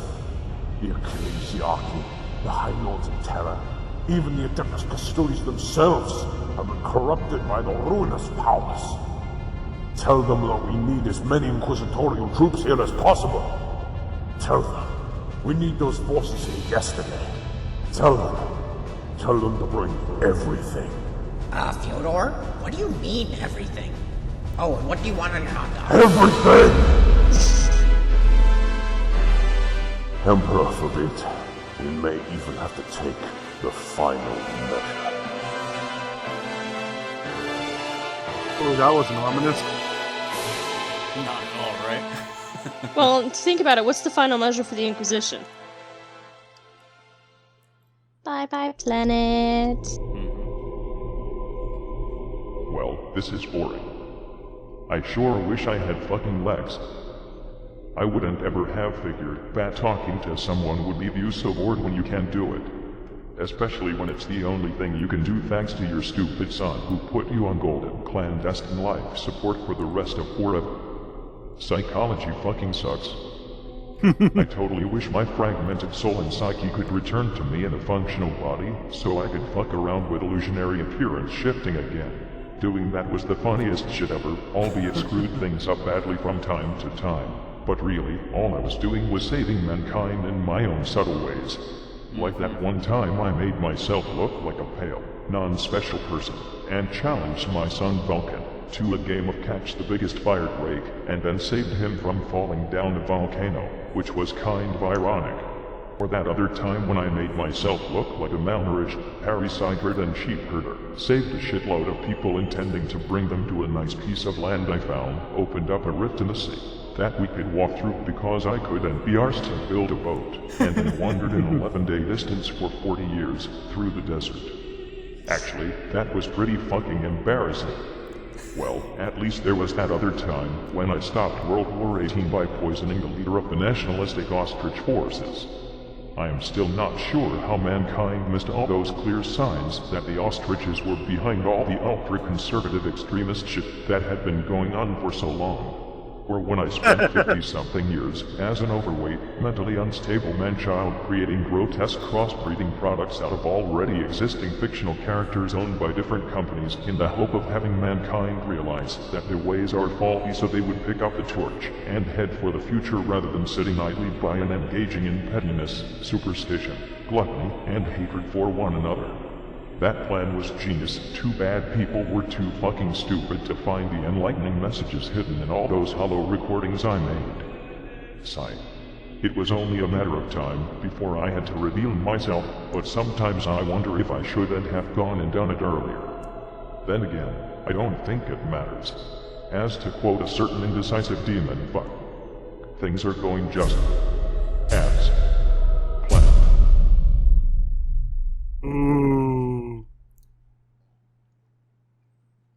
Okay. Fucking hell. Okay. So, that was episode 11. Any immediate questions?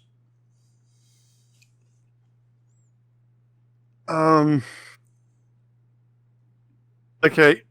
So, basically, the Emperor's kind of like, well, it seems like all this shit is just like going down. The Emperor's pretty much on ball with basically everything, huh? On what? Yeah. Like on the ball with everything. I mean, that's the easiest supposition you can have of him. Yeah.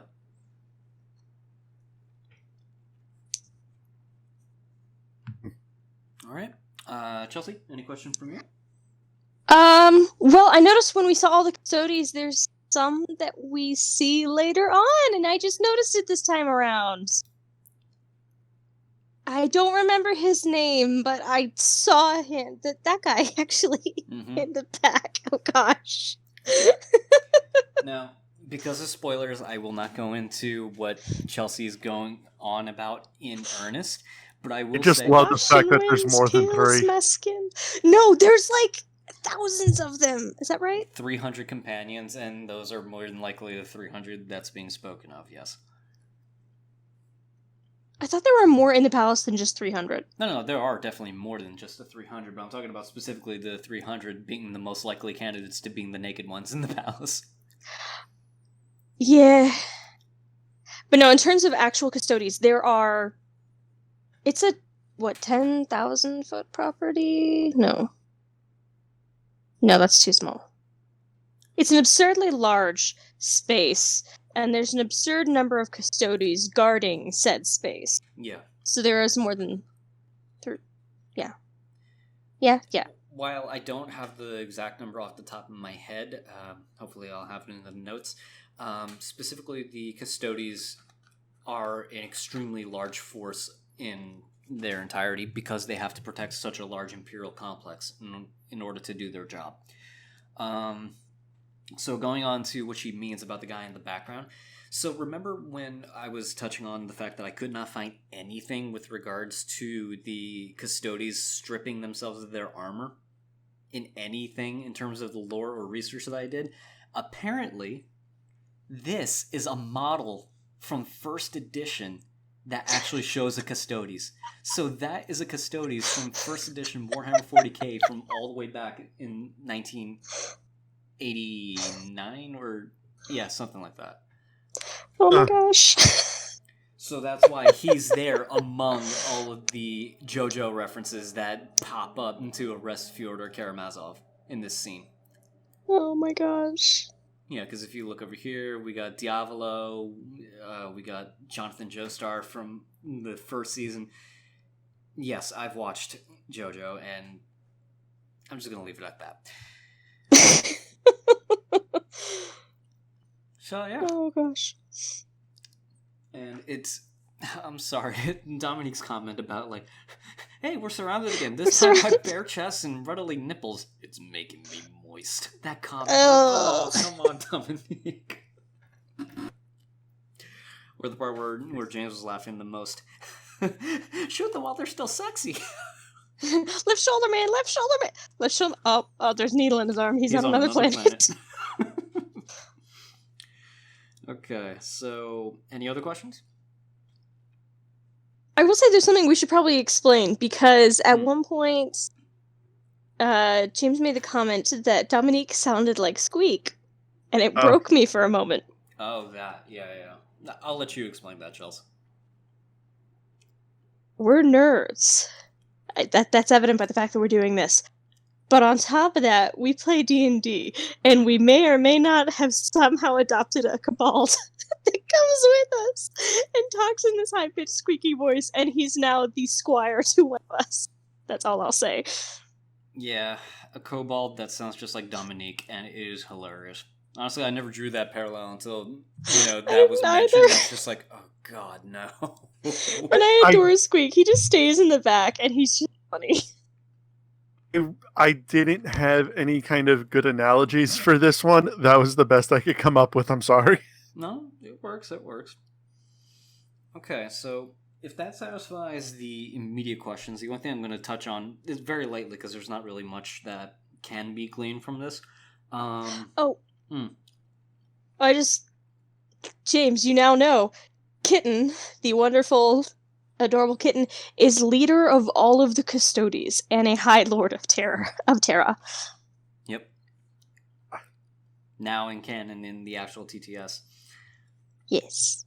Okay, so with regards to episode 11, there was a mention of the guardsmen having useless damn laser pointers. That kind of refers to their standard issue rifles being laser-based technology. When we were watching Hell's Reach, when the guardsmen were going up against the orcs, that pew-pew blaster that was shooting out, that's what they're referring to. And the reason why they joke around of it being pointless comes down to the fact that a lot of enemies that they fight have armor that is heat dissipating, so it kind of renders their armament pointless to some degree. So that's kind of like the joke in the community with regards to the guardsmen's las rifles. But on paper, las rifles are just as effective, if not more so, than ballistics. But that's neither here nor there. So, canonically, the Captain General of the Adeptus Custodes has sway of a High Lord in the Senate, so that much is true, and in this episode confirms it. Isn't he also, I don't know if this is just because he's the Captain General, the voice of the Emperor? Is that a thing, or...? So because of the fact that the Custodes act as the direct guard to the Emperor, they basically use him as sort of like a herald in this case. So a herald of the Emperor, which would sum up the Custodes, would technically be the voice of the Emperor if you look at it, in terms of hierarchy. So, yeah, there's a whole bunch of JoJo references within all of the Custodes. I touched on the first edition model that Chelsea points out. The term "give this crazy bastard the Emperor's peace" just refers to a polite way of killing someone in a religious sense. Let's see. The South Pole base of the Inquisition. So, remember when I said that there's no real water source in all of Terra, except for the ice caps? In the South Pole of Terra, there is an entire complex that is controlled directly by the Inquisition, and this palace complex or underground bunker in the ice itself is basically run by one Inquisitor for 1 year terms, and they're always done on cycle and rotation, so that way no Inquisitor has firm, permanent control of that area against the Imperium at large. But yeah, they do have their own palace in a sense on Terra in that case. The final measure that he said that, Emperor forbid, we need to take that. That's a reference to Exterminatus that Chelsea referred to. And as for when the Emperor was talking about changing himself to look like other people, that was one of the things that the Emperor did throughout history in order to hide himself as he was going through, doing his own thing before he revealed himself to the world.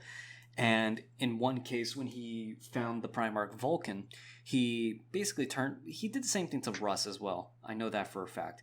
But he turned himself into an inconspicuous person and challenged the Primarch to feats of strength. And in Vulcan's case, it was a tournament after he chased the Dark Eldar away from his home planet and took over Nocturne.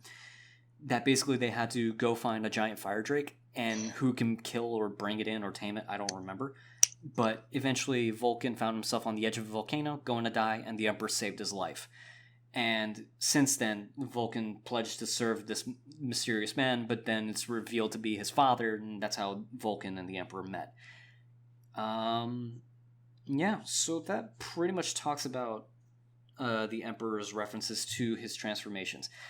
There were a couple others he mentions, one passively making a reference to a parasite-ridden sheep herder that led people to a cool place he found beyond the desert and getting stuck in the desert for 40 years. What do you think that's a reference to? Moses. Yep. So it's kind of like a joke in the Warhammer 40k that he basically was many different figures throughout humanity's history, but just goes into seclusion after he's done doing his thing. And there was also one reference to basically a 50-year-old man-child or whatever. That's, I think, a reference to a content creator by the name of Chris Chan, who made a series called Sonichu, which is like a cross between Sonic the Hedgehog and Pikachu. Beyond that, I'm not going to touch on it, because honestly, it's cringy, to put it mildly. So I'll just leave it at that. But that's pretty much the extent of all the references that I could find in episode 11. So, yeah. Not really much beyond that. Alright. Think you guys got in it for one more? Yes. James? Yeah, sure. Alright. And we'll wrap this up with episode 12.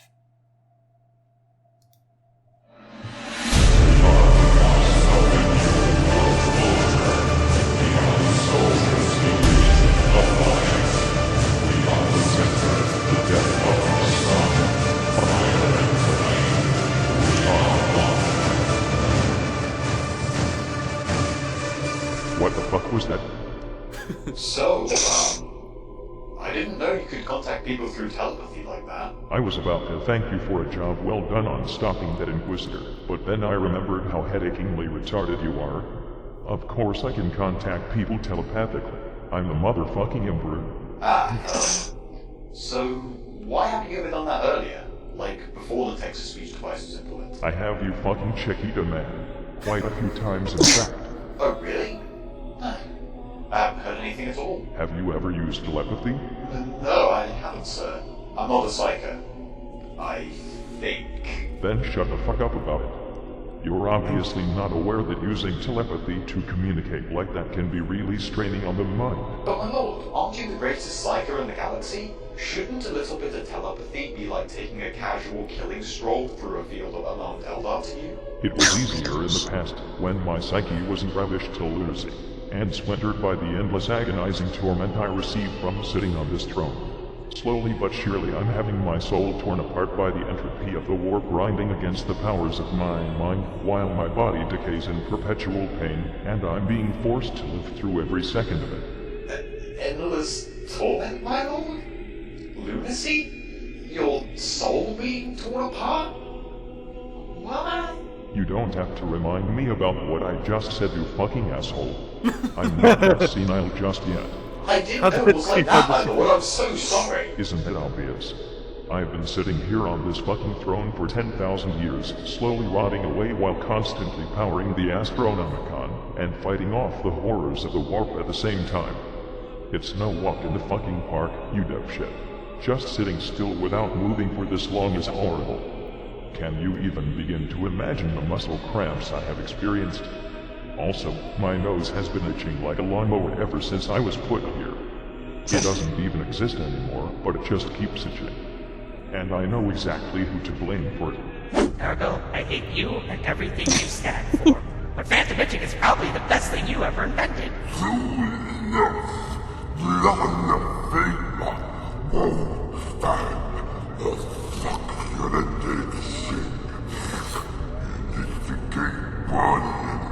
And then he'll explode, destroying mankind, and then he will join us as a new Chaos God! Justice Clan! Oh, this excitement and torment is getting me so damn horny!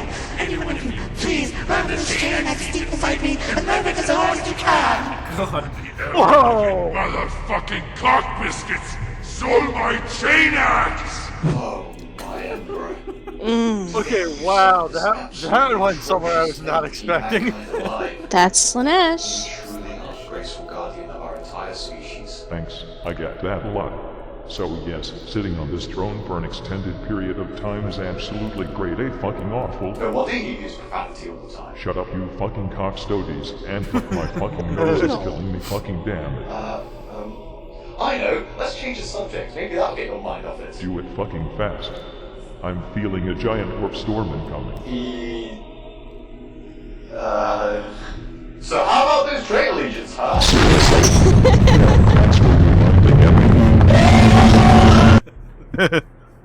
Everyone, you have to listen. It better be important, number 87453. We are busy staring at this piece of metal.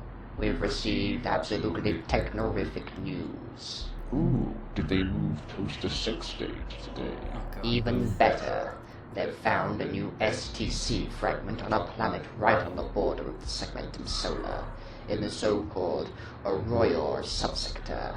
Is this really true? Yes, an expedition fleet is on its way right now. Oh, I just oiled my robes. Am I still alive? Oh, damn, I'm still alive! Magnus, Fulgrim, Perturabo, Mortarion, Lorgar, Conrad, Enron, Alpharius Omegon, and fucking Horus. My sons, created in the laboratories of Luna, made out of my very own genes. To think that they would ever fucking Well, my lord, Lee, Sleeman, Russ, Ferris, Manus, Vulcan, Roble Dawn, Robert Gullivan, Sanguinius, Lionel Johnson, Jagathai Khan, and Corvus Corax remain loyal to you. That's still not fucking good enough. I mean, I was a great fucking father to all of them, even if they all had their obvious flaws. Magnus being a nerdy fucking bookworm, and a psyker definitely to the brothers who bullied them for it. Fulgrim being a sissy fucking brown noser who would rather indulge himself in his secret quest to obtain more fabulous hair than me. To this day, he has not succeeded. Perturabo was always so volatile and childish, constantly bitching and moaning when he didn't get as he wanted. Mortarion constantly smelled like shit from day one. Lorgar was a brainwashed choir boy with a massive victim complex. Conrad couldn't stand a little fucking sunlight, and kept feeling persecuted by his fantasies about a dark and depressing future. Angron was constantly mad. Like, extremely, earth-shatteringly, unreasonably fuck-ass mad. Probably because he had those fucking nails in his brain.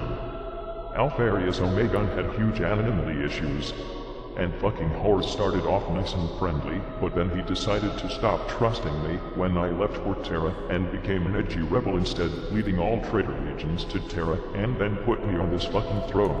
Right, my lord. It is no wonder the most flawed sons of yours betrayed you. The pure, noble, and flawless ones were to remain, naturally. I'd agree with you, but no. Even the loyal ones were flawed as fuck. Leman Russ was bigoted, self-righteous, unnecessarily rash, and had a fetish for wolves. Harry was a British-ass crack with a survival of the fittest mindset, thinking all quote-unquote weakness within the human species needed to be destroyed. Falcon died all the fucking time, and was always too damn nice. Rogodorn was just way too uptight, and brutally honest, never being capable of even telling a white little lie to make someone feel better about themselves. Robert Gilliman always acted infallible in his steadfast claim to everything being held traditional, plain and unconfucking-ventional, yet wasn't as infallible as he wanted to believe. Lionel Johnson was just a mess. Being both a self-absorbed, spiteful and envious prick, and an honorable, courageous and dutiful warrior at the same time. Yeah. Fucking confusing. Jagathai Khan was always so fucking reckless It's not a wolf and fetish. constantly hyped on speed. And lastly, Corvus Corax was always so infernally fucking angsty. Just confused, that's all. Oh, I see, my lord. You should say my Primarch is just confused. Don't you talk shit about my fabulous fucking hawk boy. He died for me, so be grateful. Alright, of course. Well, what about those other two Primarchs? I don't even remember their names. We don't talk about them. Why? Because we don't talk about them. Right, I won't ask again. However, I just cannot understand why they'd betray you. I know, right? I mean, sure, Florgar grew up on a planet full of chaos worshippers, but that doesn't mean he could then start using his fucking brain. Especially once I came along to straighten him out. The rest seemingly just did it because they either were corrupted by chaos through Lorgar, took too much offense when I told them I had some daddy things to do back on Terra, or when I tried to correct them when they were doing stupid things. I have to ask, since that's apparently my duty nowadays, why did you not tell them what you were going to do back on Terra? Well, what was I supposed to say? I can't just tell my own children that I'm building a gate into the webway because I need some booty and Eldar prostitutes are cheaper and a lot less shoddy. I'm sorry, what? I said, I can't just tell them that I'm building a gate into the webway because humanity needs some booting up in its transportation department and Eldar webways are safer and a lot less shoddy than warp travel. Oh, that's what I thought. Taking risks with this project, and telling my sons would indeed have created unnecessary risks. Their trust in me should not have swayed when I left. It's not like I'm demanding full access disclosure to their everyday lives, even if I am their father. I mean, imagine if I had, for example, stepped into Lionel Johnson's room and been all like, hey Sonny, how's building that homosexual nightclub coming along for you? Oh yes, I fully understand. In fact, as well as returning to Terra to build the human webway, I guess you could also say that I was testing them to see how my sons would work together without me to guide them. As it turned out, not much better than regular humans left to their own devices. I see. Can I ask about another thing? You're going to anyway, regardless of how I answer, aren't you? Even if all of your sons are obviously flawed, isn't there anything good about them? I mean, even the ones who betrayed you, is there anything good you see in them? Well, now that you mention it.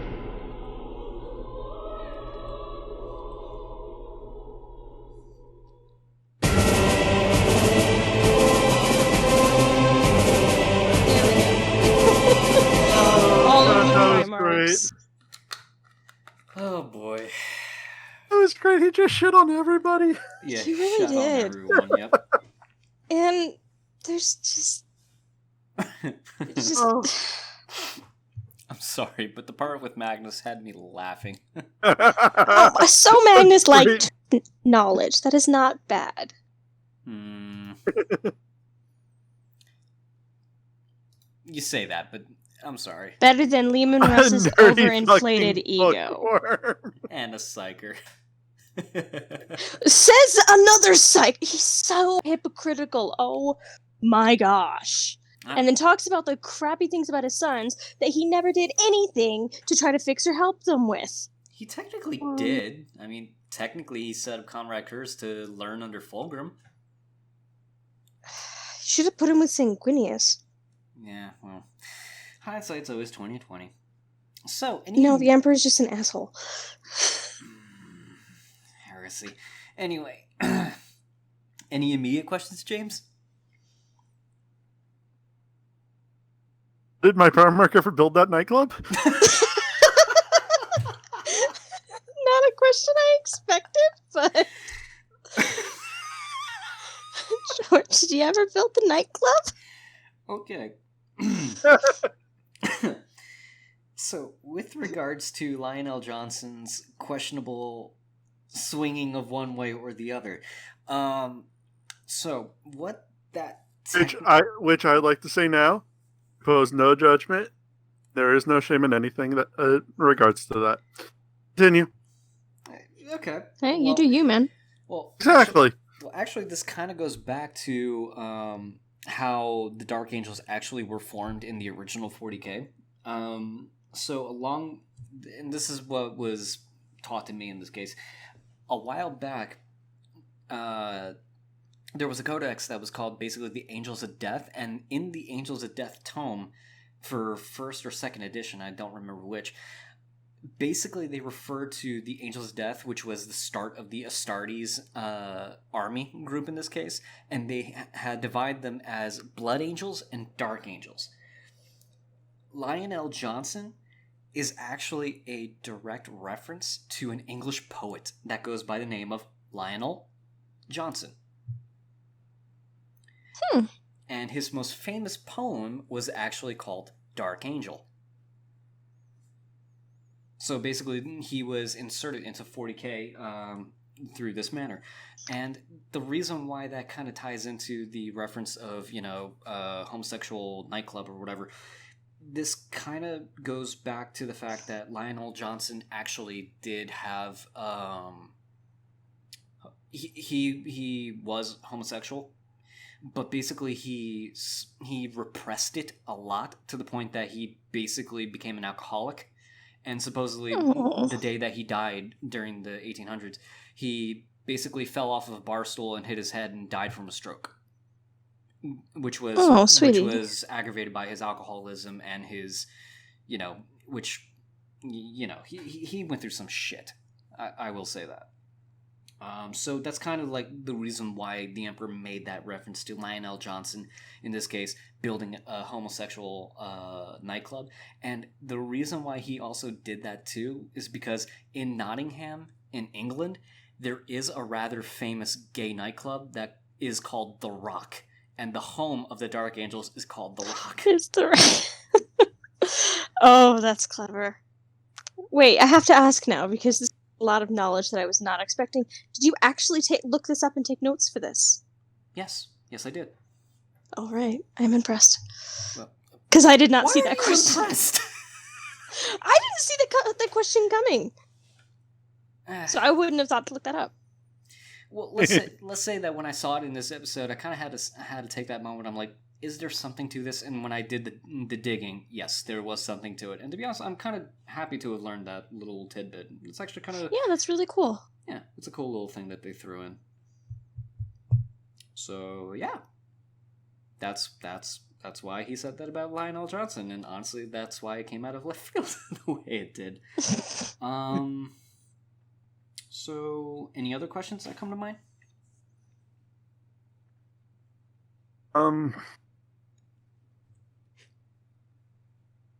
Nothing off the top of my head at the moment. Okay. Chelsea?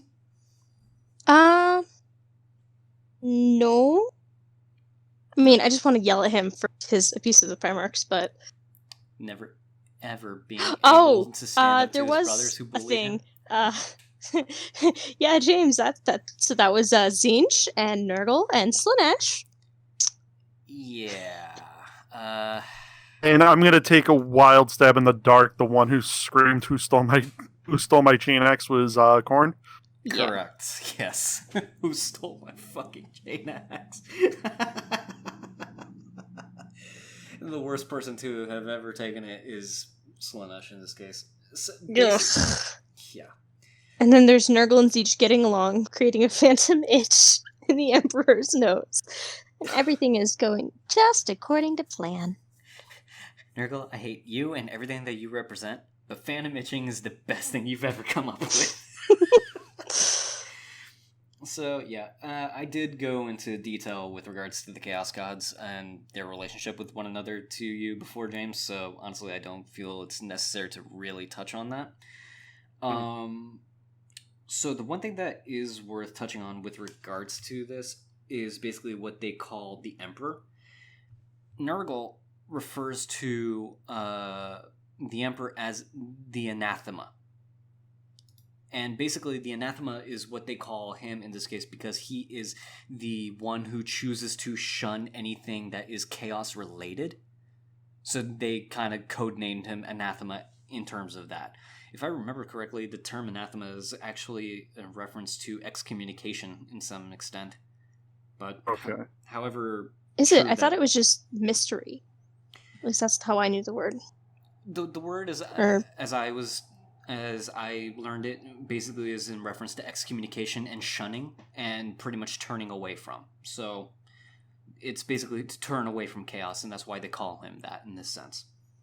Oh, something or someone that one vehemently dislikes. Essentially. And a formal curse by Pope or Council of the Church excommunicating a person or denouncing a doctrine. Those are two very different definitions. Wow. Yeah. For a second I thought you were reading straight out of a dictionary for like a hot second. I'm like, well, of course he would have to... God You really do have all the kind of books on hand, don't you? That's its son's loyalist. Well, no, I don't have a dictionary. Actually, that's a lie. I literally cannot say I don't have a dictionary within arm's reach. But that is a dictionary in a different language.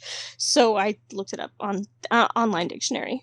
So Okay, fair enough. I won't twist that arm in that sense. Okay, so I think that pretty much covers your questions. So I'm just going to touch in the other information that's brought up in episode 12. So in the beginning, the Emperor is actually aware of the title card, so he's going to break the fourth wall. She's Deadpool. Yeah. So in a weird way, he is going to break the fourth wall. He set the precedent in this episode. He also makes a reference to how telepathy works in 40k, but he doesn't really go too much into detail of it. He said it was easier for him when he was not in perpetual pain with his soul shattered. Telepathy in 40k is not as clean and direct as some sci-fis and science fantasy tends to portray it. You know, like being able to reach into someone's mind and being able to show them exactly what you want to convey to them. In 40k, it's kind of muddled because basically you're essentially trying to project your thoughts and another person can interpret your thoughts completely different. So telepathy can be hit or miss with the messages that you try to send using telepathy. Which is why when the Emperor said, yeah, I've been trying to do that, and was just like, I guess I haven't heard. And it's like, well, yeah, of course you haven't heard because, yeah, that's essentially what he's referring to in this sense. Because telepathy is just not a clean art in this sense. is there anything that's clean in the Warhammer universe? Like clean cut, dry, easy to understand? Telekinetics can throw you across a room. That's pretty clean, cut, and dry. That's true. Okay, no, that's a good point.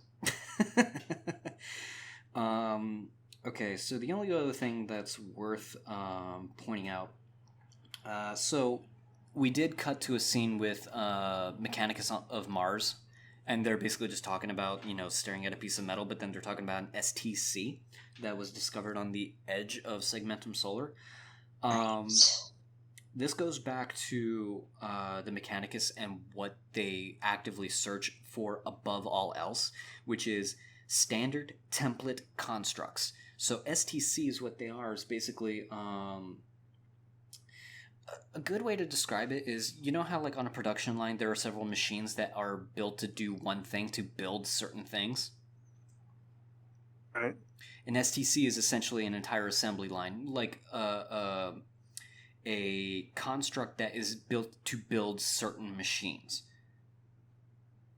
So if you find an STC that can build Ford Fusion, for example, it will only make Ford Fusions, and then they take that STC to make more Ford Fusions. And the reason why that exists is because during the age of technology had advanced so far that essentially humans kind of stopped inventing. The machines were inventing improvements upon itself to the point that humans couldn't understand how to use some of this technology. Then eventually with the fall of mankind and everything like that, all that knowledge was lost. So now they're going around looking for STCs to remake technology that they can take advantage of in the grand scheme. So there's one STC that is coveted by the Mechanicus above all, which is called the Omnisecopeia, or I'm just going to refer to that because that's how I remember it being said, Omnisecopeia. And it is essentially the... Bless you. Thank you. It is essentially to be sort of like a hard drive or a hard copy of all STC blueprints. And if you ever get your hands on the Omnisecopeia, you basically have all of the most advanced technology humanity has ever made at your beck and call to be developed and to redevelop humanity going forward. It's kind of like the Martian Mechanicus if they were alchemists. The Omnisecopeia would basically be their philosopher's stone. So they are basically just mad about the idea of getting their hands on that to bring the Mechanicus to the forefront of, you know, humanity in the sense and become closer to the concept of the machine god. They want a jazzy USB drive. I mean, if you boil it down to that, I mean, sure. But realistically, it'd be no different than basically finding a secret server room inside of a giant desert that has pretty much all the information you could ever want to exploit and become a billionaire, I guess. For them, it's their dream come true. Yeah, and the only other thing that can be gleaned from this episode was the reference to the 2 missing Primarchs. That goes back to Warhammer, back when it was first introduced. They referenced all of the Primarchs and all of the Astartes legions, and they left 2 specifically blank that they refer to as the Mystery Legions, as sort of, you're the player, you're the Primarch, this is your army. One missing Primarch was a loyalist, and the other one was a chaos worshipper. Go have fun and develop. I remember when your you own first told me this, and I just kind of went, "Really? That's." I can see the appeal, but at the same time, from a lore point of view, it's a little lacking. I mean, yeah, it is a little lacking, but it goes back to the idea that the Emperor could have developed secret chapters, kind of like how he joked about the Astral and the Grey Knights being an actual secret chapter.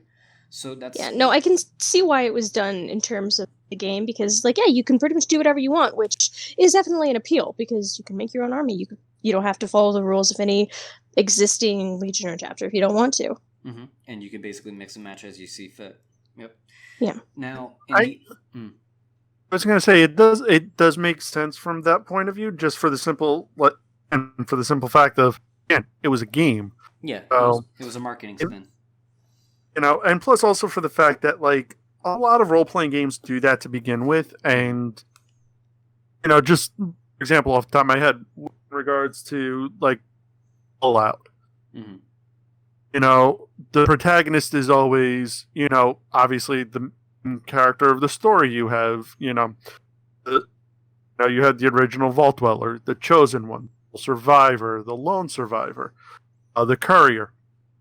Mm-hmm. They all have kind of like established lore behind them, and in the games going forward, there is like that precedent of, okay, this is the canon.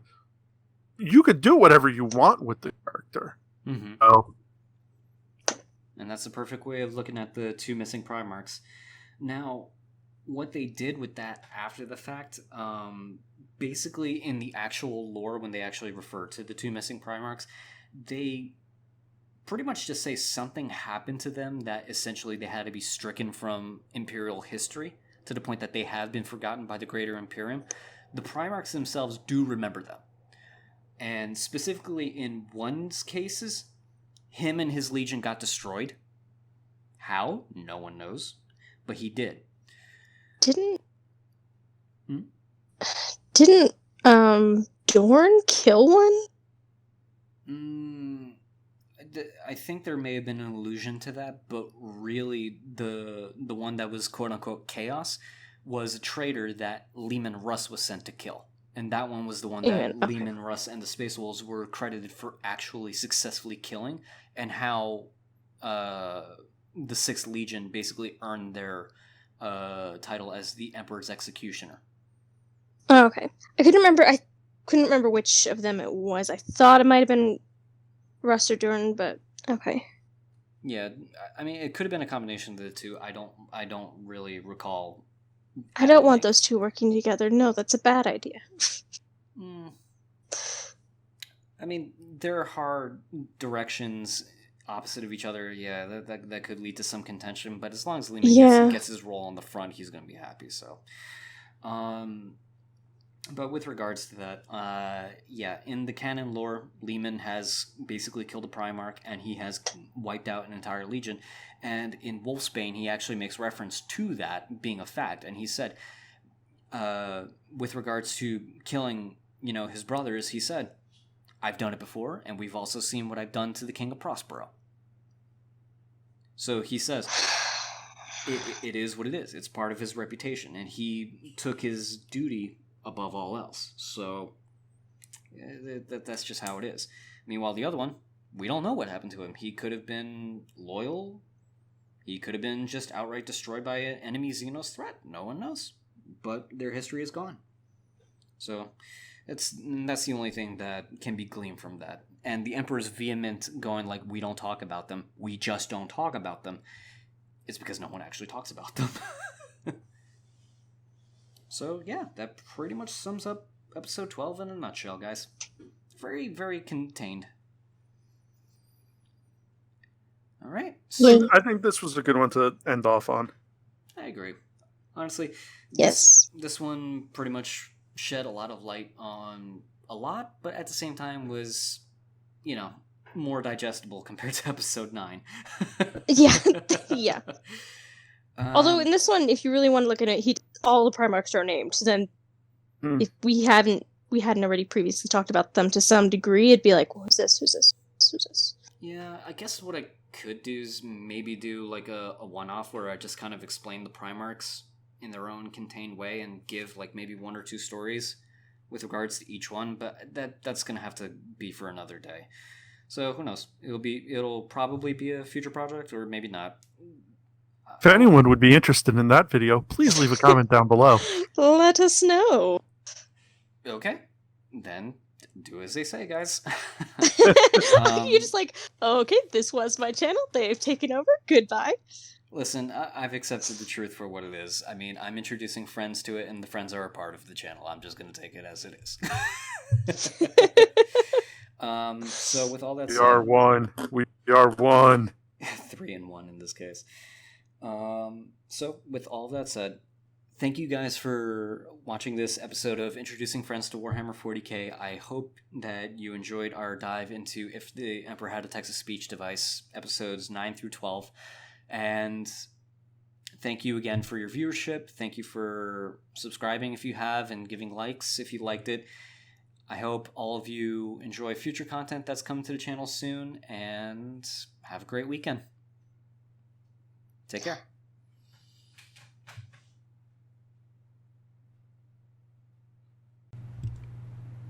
Hello, Book Lover here. If anybody has any books or short stories or whatever they'd like us to know about, put them down below. I'm actually making a list of books to read, and not yeah, there's a list of no, there's actually literally a book list. You should see my Kindle. There's just so many because I'm loving all of this. So yeah, let us know down below, because then I can also share them with George and James. Although George might already know about them. Anyways.